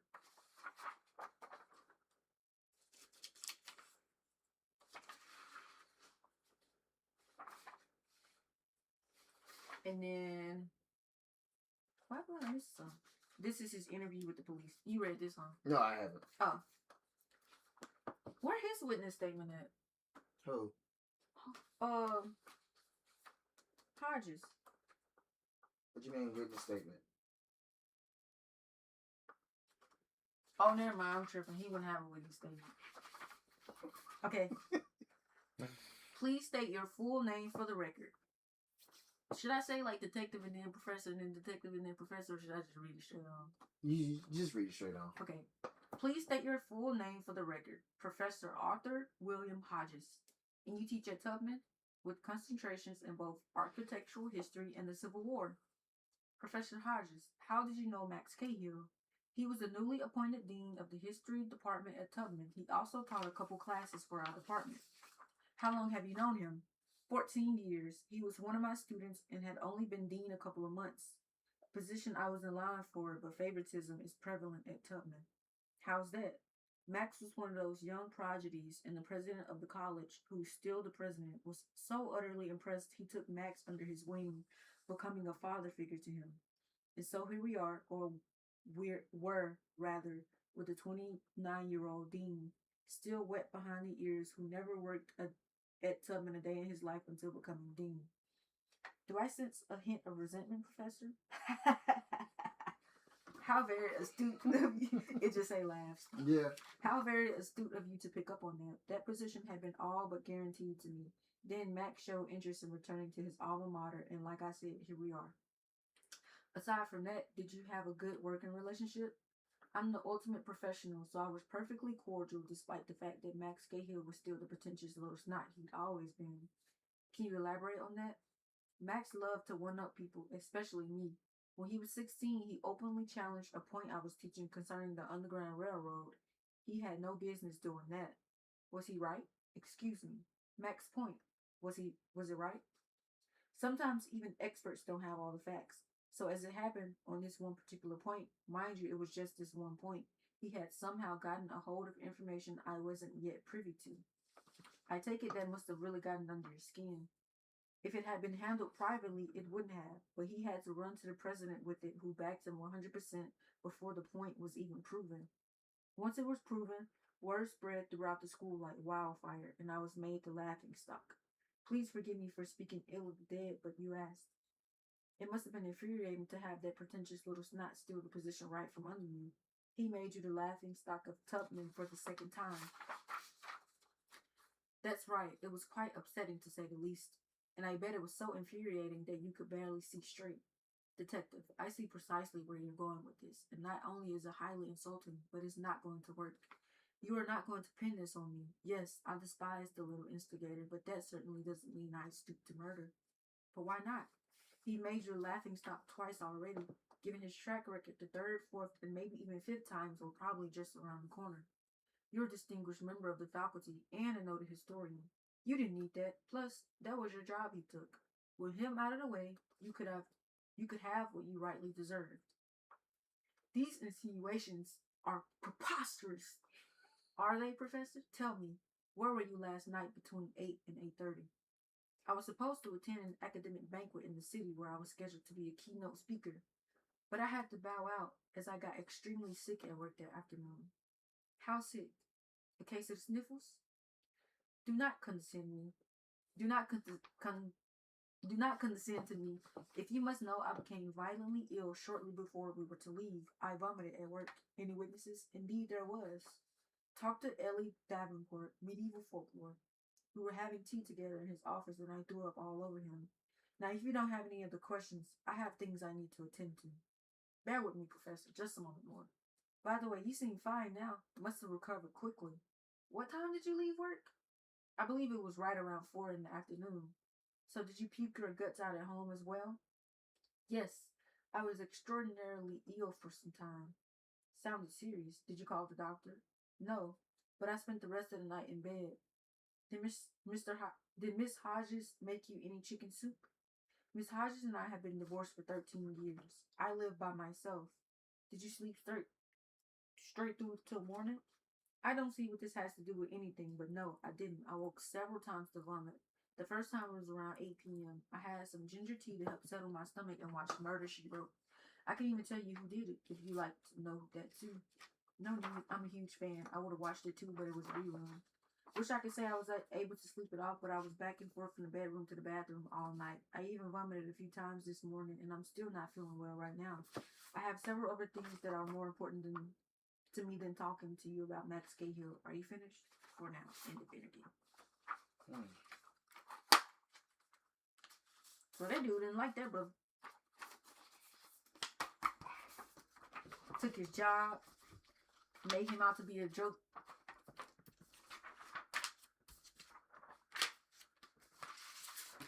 And the fact that he remembered him from that one instance. Right. Okay. So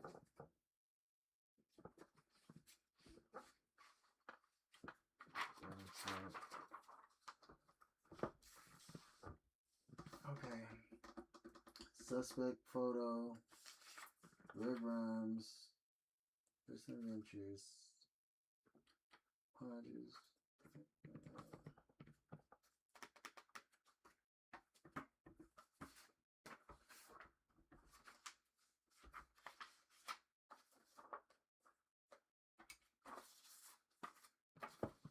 Okay. So, is there anything? Is there any way you feeling, baby?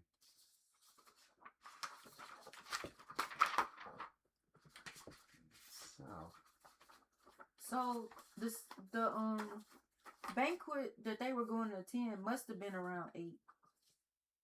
Must have started around 8.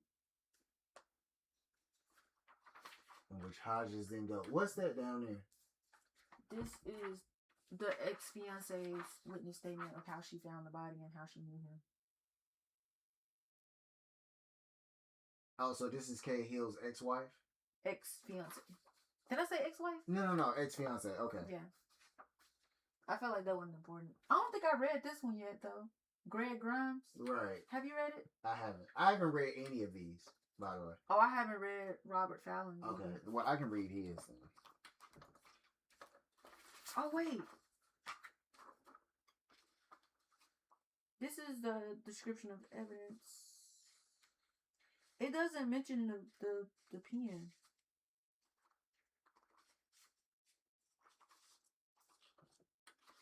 Oh, wait.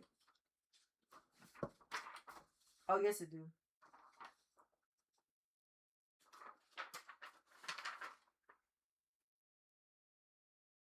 Okay. So this is west, this is north, this is east.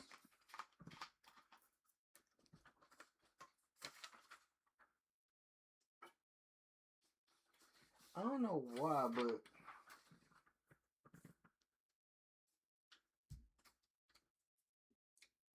they both entered out east. He came back in east.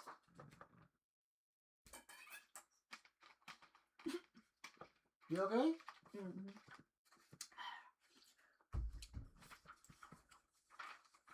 You know what though, baby? What's that?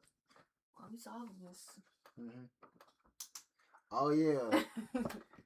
Put that battery in there. I need to actually find something to keep that going without like a battery. Yeah. I know it's saying it's a way you can hook it up to the laptop or something. Yeah. But I think it's something you gotta buy.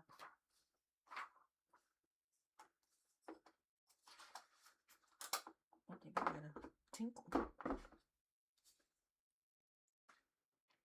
Cool. Yeah, do your thing, baby. Cause I ain't gonna lie, Chad. I might have to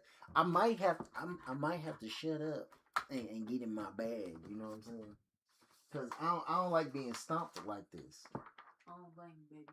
Oh, what should I? Oh, it's the clothes right here. Oh. Oh, it ain't gonna fit. Did I lock all the doors? I think. I can go look. Please be careful. Is the light on in there? Yeah. Baby. Huh? You want me to go with you? Yeah. Oh, it's tight in here.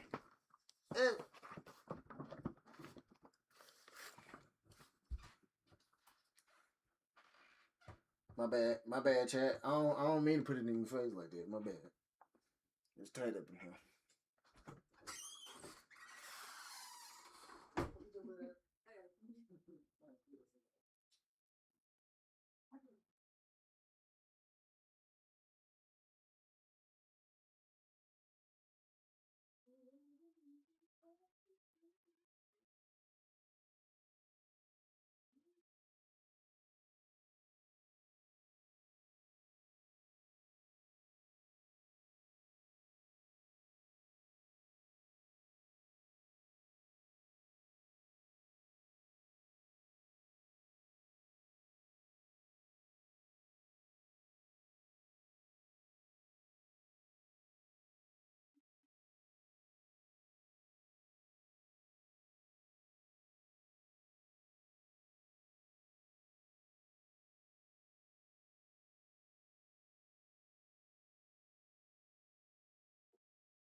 What? All right, Chad. I'm coming back through. Hold on. My bad. Ugh. Okay. I think we're safe and sound. I like to believe so. May the Lord be with us. May the Lord be with you as well. All right. Now. Amen. Now, how did they get to Maxim's? You know what I'm saying? So I'm gonna lock in. We got the east entry. They left out this way. Cahill came back in.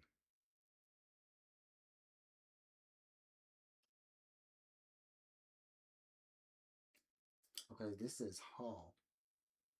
So stairs. So we just gonna assume when it comes to all people who went south. Let's see. Southwest camera, south. Who all came in south? Hodges came in south.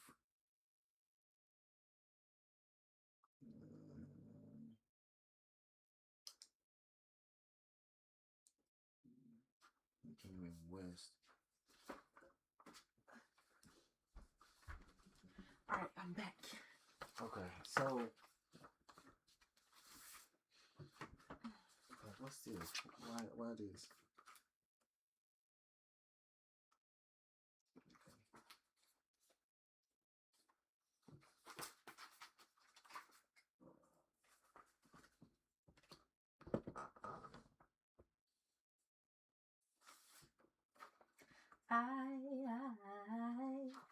Let me read this.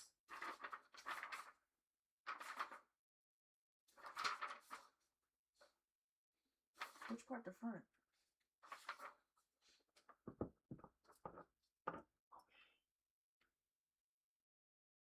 Because one thing we know for sure is somebody turned off the lights. Really? At 8 something. How you know? We read it somewhere.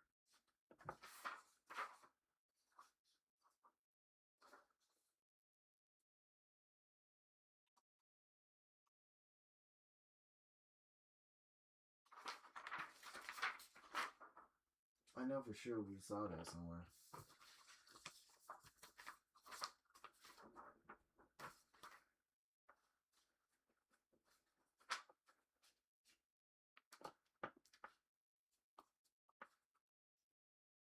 Are you reading it? I think probably.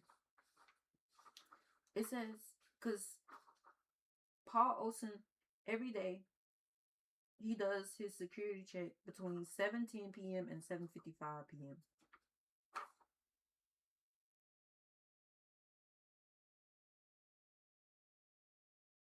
His inspection includes checking all entries to the building are fully locked from the inside as well as all windows.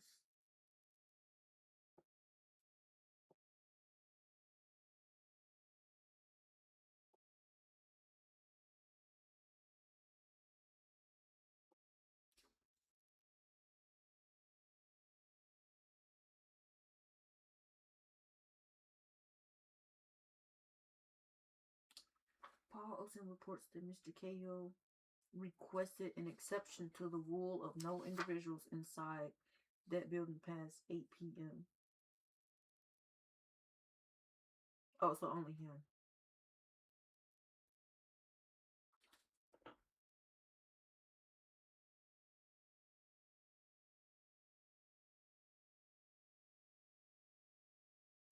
So that's why he always came in through the east door, because he had a key. Hold on. That's what I missed.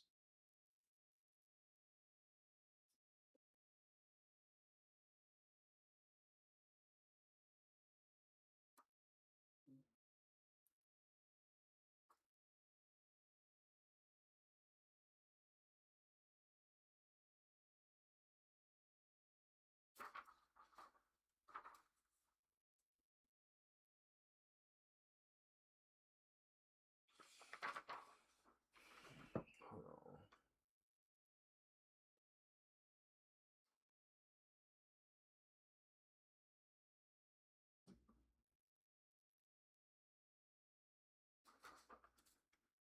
Baby, Hmm? what's her name? Miranda Grimes.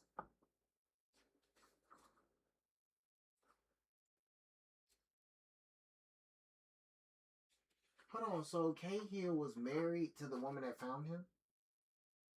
No, they were ex fiancés. They never got married. Oh, well, I'm saying. Oh, They never got married because he was working at Yale, and I guess the relationship dwindled out. But she said that they were still good friends. And the day she found him dead, she was only up there because her mom's car wasn't working. So she drove her mom to work, Diane.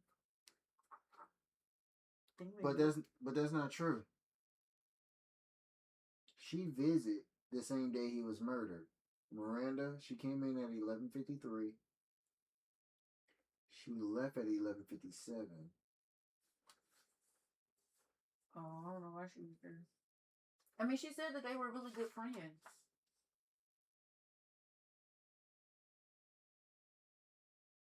But Oh, yeah, she said, I saw Max several times over the past couple of months.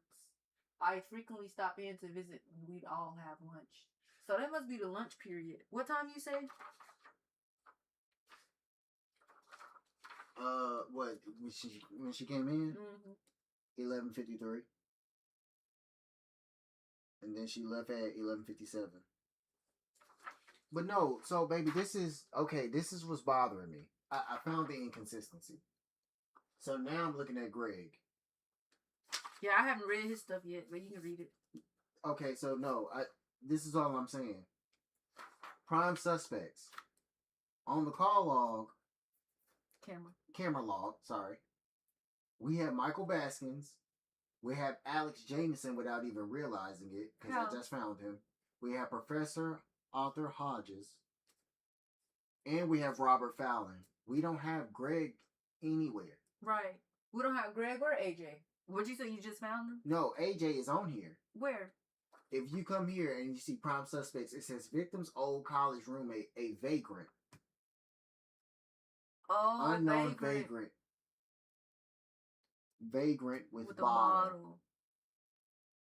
So he came and visited him at exactly 2:11,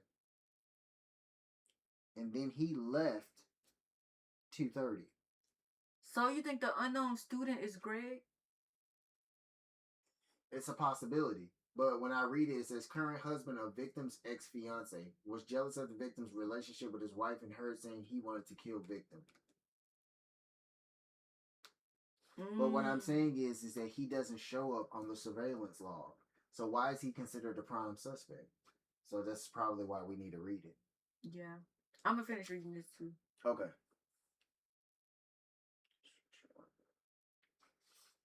I'm trying to see if I'm missing something.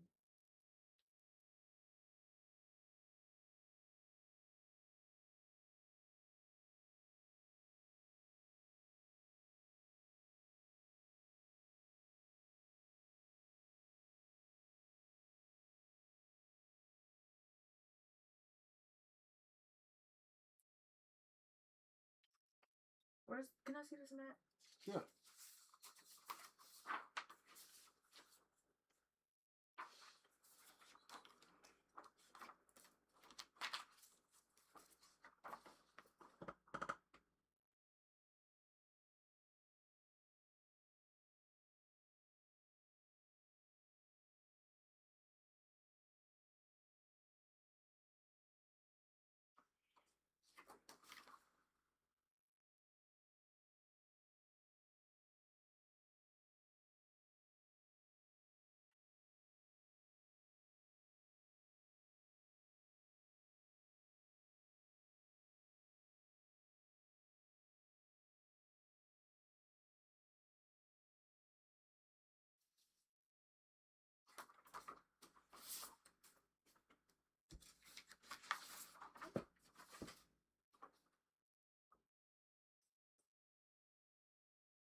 Maybe I think I might have found something. Talk to me. Okay, so it says on the night of the murder, Paul Olson reports performing his usual inspection and saying goodnight to Mr. Cahill in the dean's office at approximately 7:40 p.m. The two discussed the former Tubman employee who had been squatting illegally in the old storage shack. The two men carried on their discussion while walking to the east entry together where Mr. Cahill stepped out of the building. So that means they were upstairs on the second floor, and as they were talking, they were making their way downstairs and out the east entry. Right. And so they was in his office at 7:40, and they made it out the east entry or whatever. Right. So it says right here. Of course, Paul Olson, the security guard, was seen entering the building at 7:16 and exiting the building with Mr. Cahill at 7:45. So it takes him 5 minutes to get from his office to the east entry. Remember, Robert Fallon, he came in through the south entry and out the east entry in 4 minutes. 4 minutes. So it is possible. But I guess I'm thinking along the lines too. You said something about the storage. Where? When you read the timeline, didn't you say something about a storage? No. Maybe I could have sworn you said storage. The storage shack. Yeah, that's outside. They were talking about Robert. Okay, storage shack. Because you know what I was thinking about? Look. Storage. Yeah. That's what I was thinking. I'm gonna continue reading and see if I see anything else. Okay. Baby, you okay? Mm-hmm.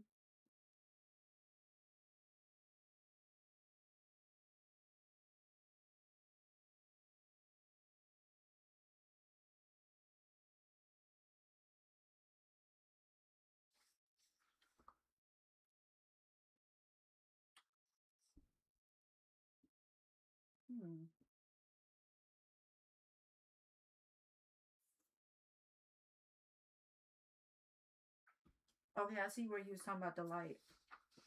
The light in Mr. Cahill's office, it can be seen on camera being turned off at 8:28 p.m. Now I'm starting to suspect it could be Michael Baskin.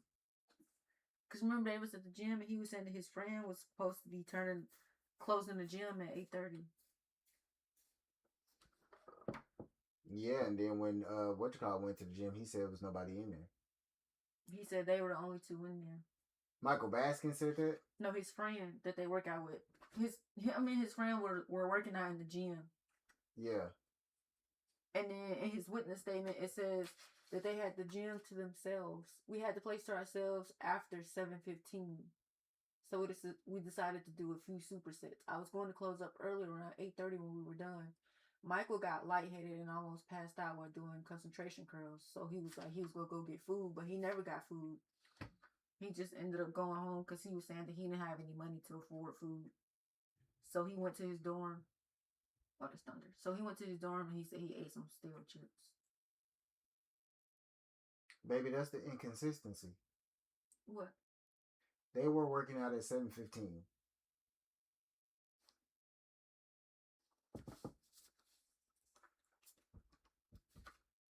Davenport, he left at 7:53. Remember it said something about Davenport and how he said he went to the gym to shower? Yeah. But if I recall, I remember him saying nobody was there. Yeah, well, it says, we had the place to ourselves after 7:15, so we decided to do 2 supersets. I was going to close up early around 8:30 when we were done. Then he was out. Okay, so where would the gym be though? I don't think it's really about where the gym is. I think it's the times, really. No. I'm saying, is the gym a part of the school? Or yeah, I'm guessing so. But it's not gonna show the gym on there. Oh, it's not? No, that's just one building. That's the Meacham building. Cause you know how college campuses are? You know, you got different buildings for stuff. Well, if that's the case, then this Meacham building, Baskin, he left. He never came back. Baskin, because you wrote on a sheet of paper, right? Because Baskin, he came in at 12:12, Yeah, and he left out at 12:19. 19. He never showed back up. Unless he's one of the unknown students. I don't think so. Yeah, because they said they got infrared night vision. Mm-hmm. I'm going to continue reading a little more. So it said nobody was seen entering or exiting the building after 8:28 when the light was turned off. There were no other visible lights turning on or off, or movement visible through windows anywhere in the building the night of murder, and no other visible movement outside the building. Unfortunately, the review of the security footage found nothing out of the ordinary other than the two women who entered the building and discovered the body on Friday morning. There were no unaccounted individuals who entered the building and did not exit other than Mr. Cahill. So somebody entered in earlier and just never left. They had to have hid somewhere. Maybe they hid in Professor Hodges' office.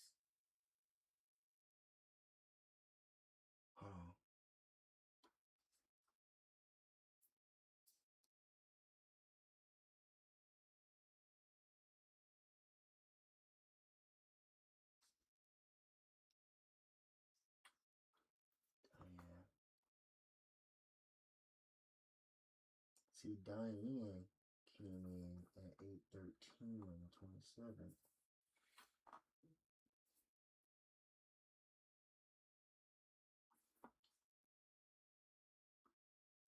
Oh.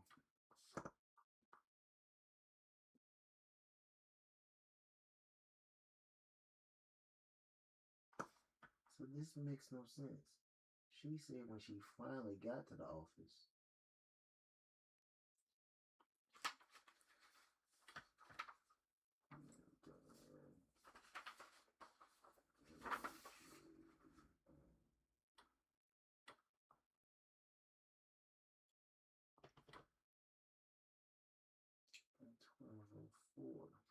You know what I'm also thinking about Davenport's statement?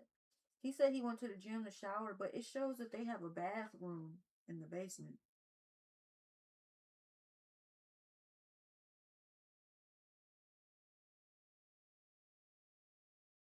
And apparently it's a bath. Oh, bathroom. I'm tripping.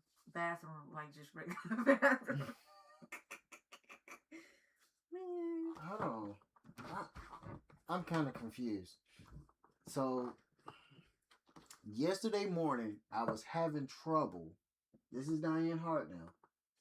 I was having trouble getting my car started, and when I finally got to the office, I saw Greg bursting out of Mac's office in a rage, screaming, "You better stay." So this is my thing. Wait, what day was that? She said she saw that? She said yesterday morning. When the date of this witness statement was the 27th. So that's the day after he died. Right. So she's saying yesterday morning. I'm looking at the log. You got Max. You got Paul, construction worker. Find Diane's name and then we can find. That's what I'm saying. She's right here, 811. So the construction worker, he's in.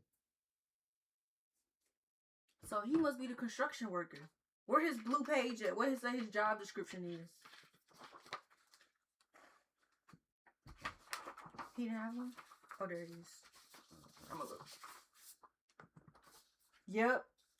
Marstery or Marston Construction. He's the construction worker. But he was out at 8:16. Wait, where my pen? Baby, that's what I was trying to tell you before. But when did it say he came in? He came in at 8:04. No, I'm saying, listen to what I'm saying. I was saying to you about how everybody's a prime suspect, but Greg doesn't show up. Mm-hmm. This is where he shows up. Construction worker. Mm-hmm. So in, out. So now all we need to look for is construction worker.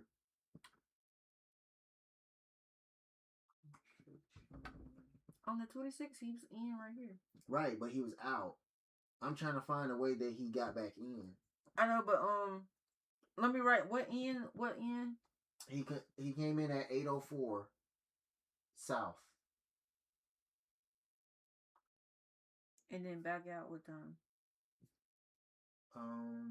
8:16 south. south. Knowing him, probably came back.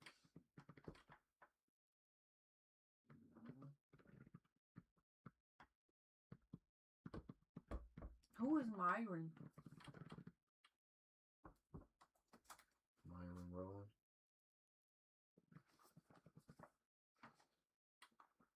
You know what? My bad, I distracted you. That's okay, baby. I'm getting frustrated because I feel like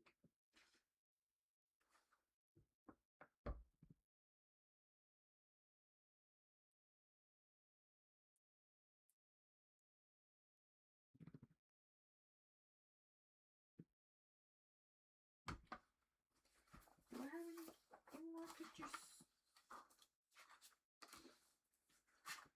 I'm gonna put their pictures by their witness statements so we can remember who they are. Miranda. He's a witness to this student.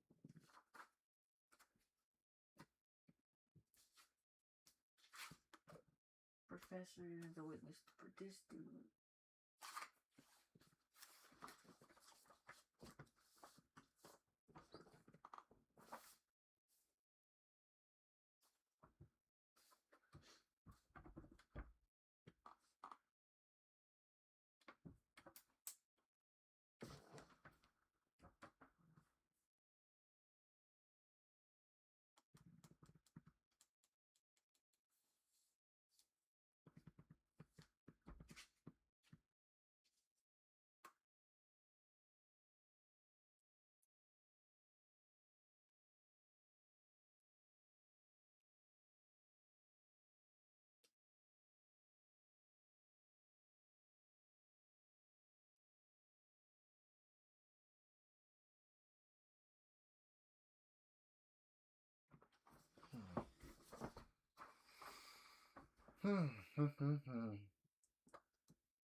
Somebody could have maybe hid in his coat room.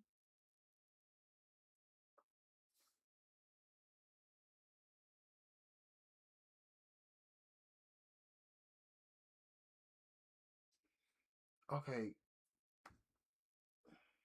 When it comes to Michael, because my thing is,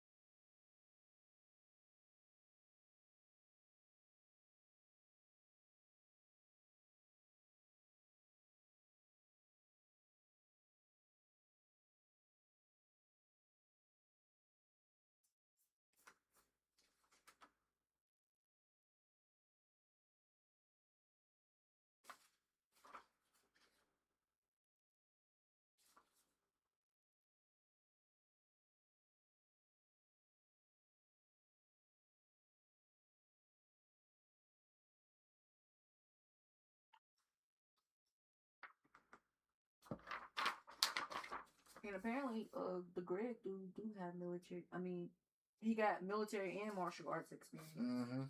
I saw that. I'm gonna read. You say you read these, right? No, I haven't. Oh, okay. This is actually my very first one reading. Oh, okay. My bad, Chad. We still on the first objective, and it's been 2 hours. Right. It says, how did he get to Max, bro? He hid in the coat room, or maybe the bathroom in the basement.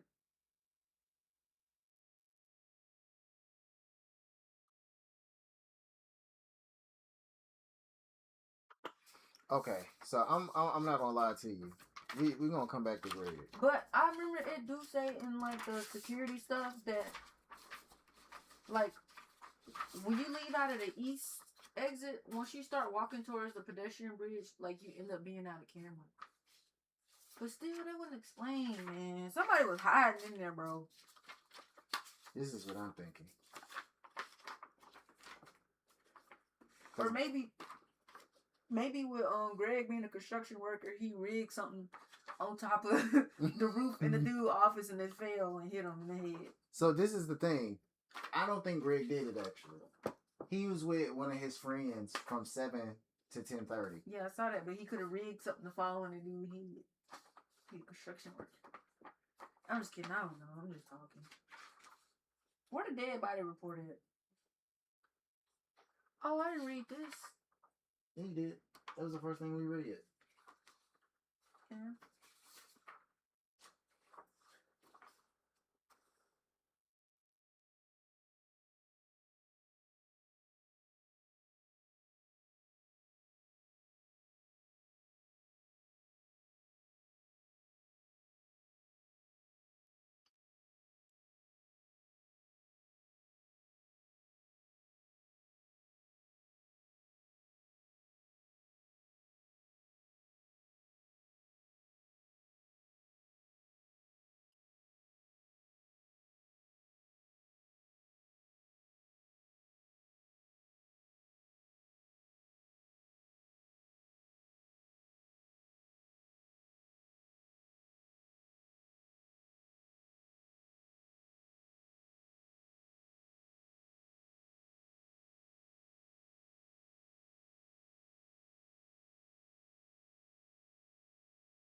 You read this already, right? This guy? Nope. Oh, you haven't? I don't think so.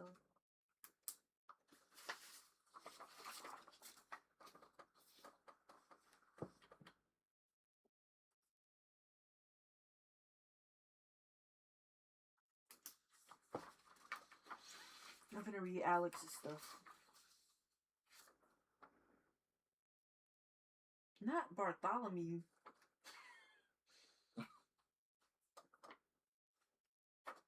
Then he got prior arrest. Occupation begging. Nah, that's crazy. Okay, the one thing that I do find interesting is Not that his car being a Batmobile.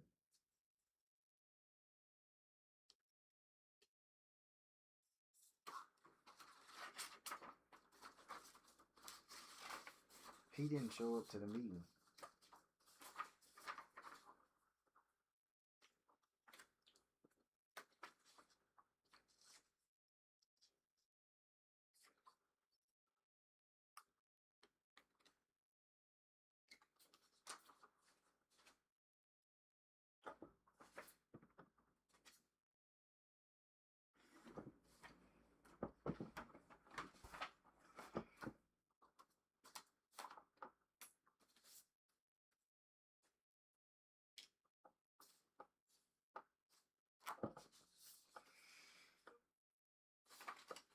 Oh, baby, what time did Alex come in? Can you tell me so I can have it written down?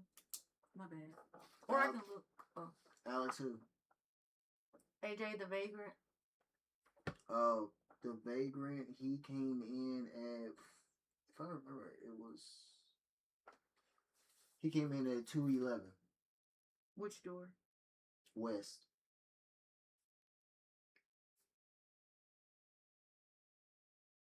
Yeah, out. He left out East at 2:30. And he never came back.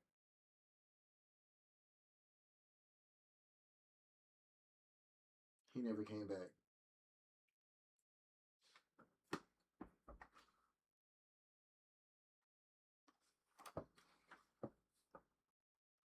Let me see this.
this picture.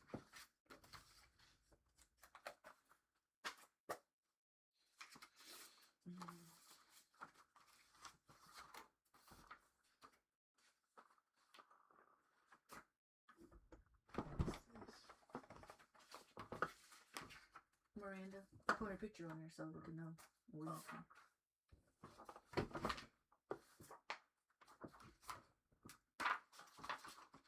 You know what I'm looking at.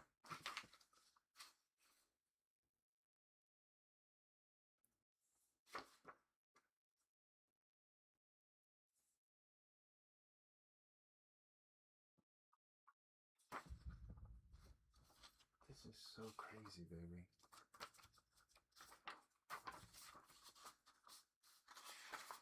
It seems like everybody has an alibi.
Alex was found with an expensive bottle of bourbon. And he said he got it from Max. And it says a little bit before 11 p.m. he was heard screaming loudly, "The croaking raven doth bellow for revenge." And we know that Max liked expensive things because he had a Ralph Lauren belt. He had a Ralph Lauren button-down shirt,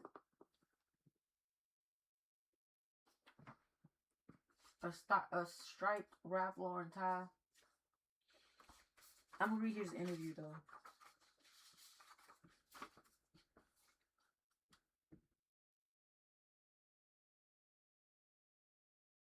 Who had a gambling issue?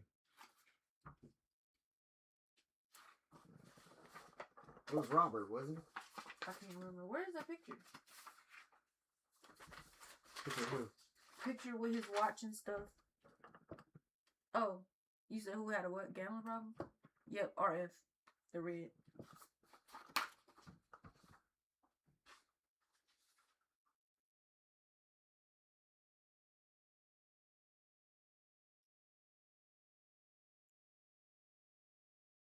It's raining. You didn't hear something in the kitchen? Mm-mm. It's just raindrops and thunder.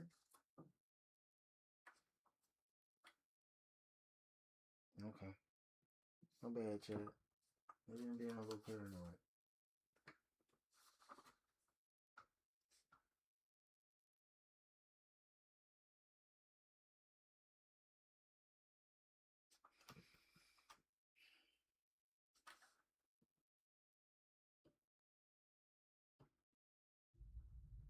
I think there's one.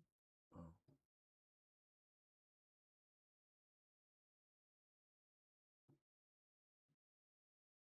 Andrea Wilson.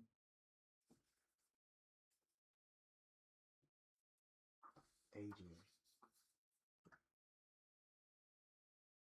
So it's not like he did pay for it. So, okay. Pay for what? You remember when you said 12 something paid? Mm-hmm. Do you think he potentially paid for AJ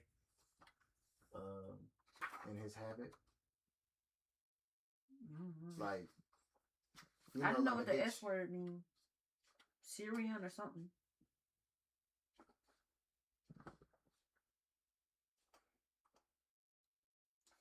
Oh, he has a history of breaking and entering. One for domestic abuse with a restraining order, and another for selling drugs. And he's still blaming Max.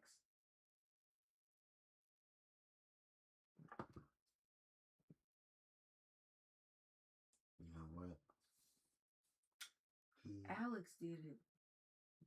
Remember how I said I feel like, because he even said in his interview, "Hey, he pushed me off the cliff. Gravity did the rest." I think he set something up to fall on the dude's head. But then it would have left evidence, though. It's something like cracked on the floor right here, but I can't tell what it is.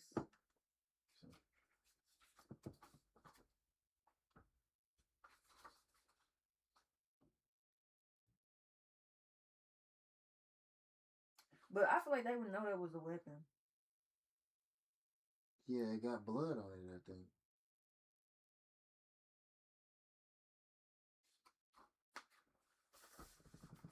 Did I write down the vagrant? Yeah, I did. 211 and then 230. But okay, but where did he leave out? The east. It said he visited him in his office recently. About a week ago, you barged in, clearly drunk, and said, "I'm going to read this off the statement. Hey, yo, buddy, remember me? The one you threw under the bus? Doing pretty well for yourself, huh? You better watch it, because I learned a thing or two in this slammer about how to deal with a snitch. Sound familiar?" And during your second visit, the day Max was murdered, it sounds like you were actually quite well-mannered at first, at least until you asked for money, and he wouldn't give you any. I understand you smashed up a bunch of his expensive liquor bottles and then said something like, "You're going to pay for what you've done." Suppose you don't remember any of that either. Nope, none of it. That's what he said. Let's try your memory again, shall we? I hear third time's always a charm. Alex, where were you between 8 and 8:30 Thursday night? Now that I remember, I was over at that ultra posh establishment over on 4th Street. Perhaps you heard of it, the Jameson P. Laramie Homeless Shelter. I call it Jimmy P's. He joking about the homeless shelter. Did anyone see you there around that time? Well, let's see. Yes, several other drunk homeless guys who never admit to seeing me there because the last thing they want to do is talk to cops. But you could probably talk with Rahisha over there. She's the only person in that whole place you can actually trust. But she mentioned that it's possible for people to sneak out. And then he had a bottle of expensive liquor in his hand around 11 p.m. Because it seemed like he made sure to get a bed because she was like, if they come in after 7, they get turned away.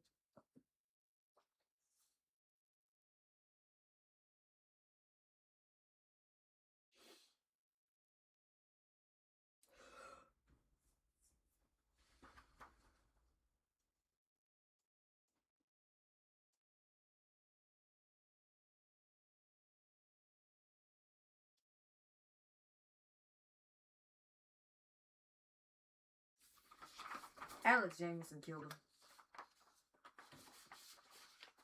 Because he talks about how him and Max used to be roommates his freshman year in school, but Max snitched on him because Alex had weed underneath his bed and Max told, so he got kicked out of the program, and then his life just went downhill. You know.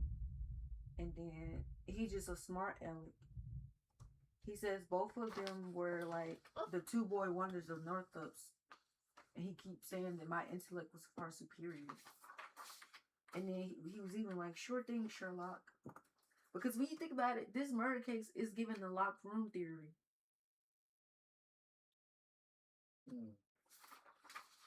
Alex killed him.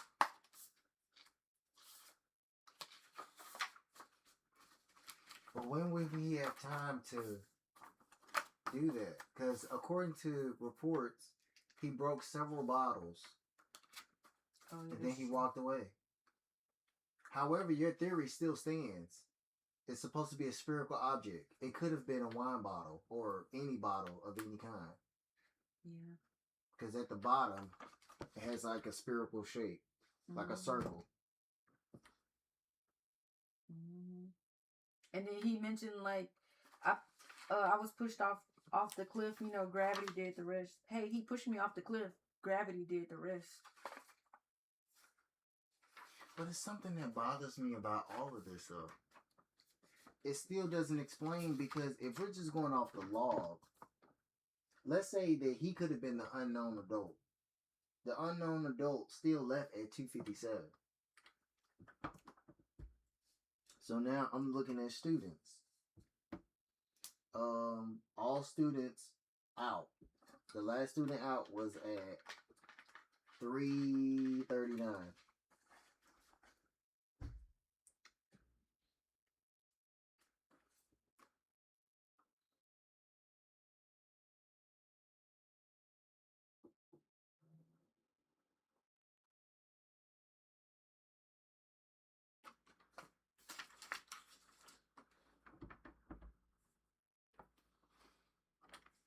I'm really stumped.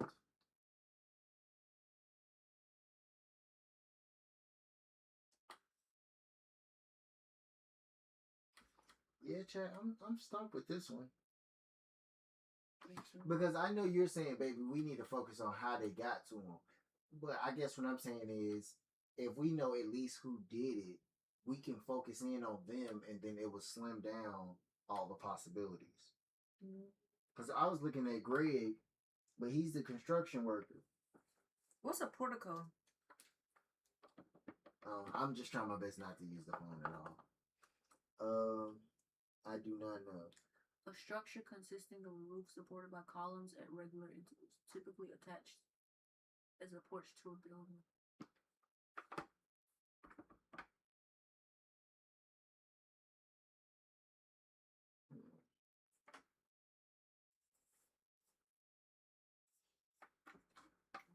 Hold on.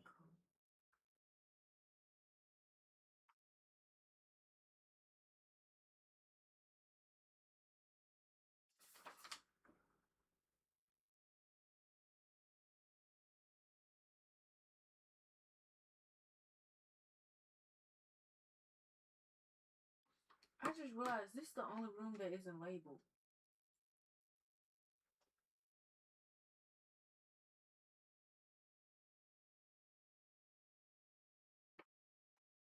I think that's where they hid. Maybe.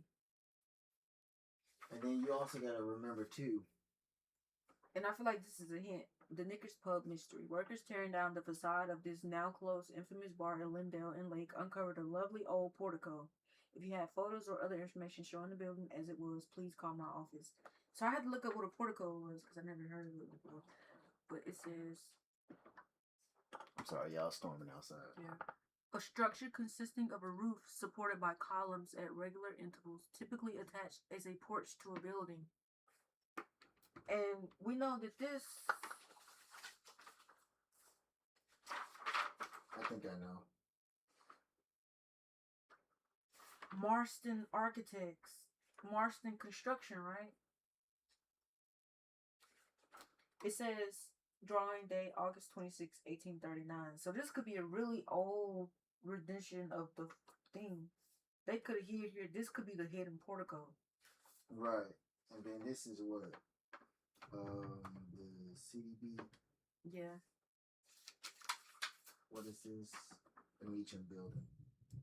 And renovation of the Landmark Theater at 28th and Copper is underway, and artistic programs begins November 12th with the 72nd anniversary of the theater, which shows the artists.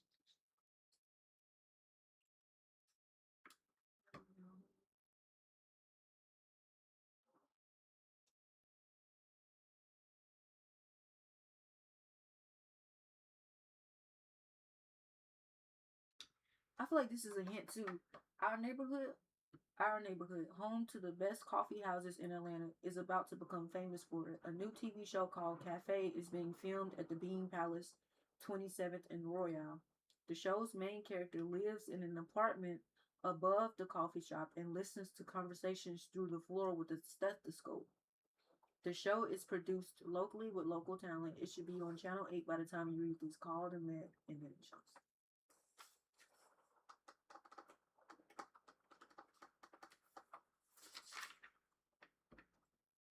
I hope the lights don't go out.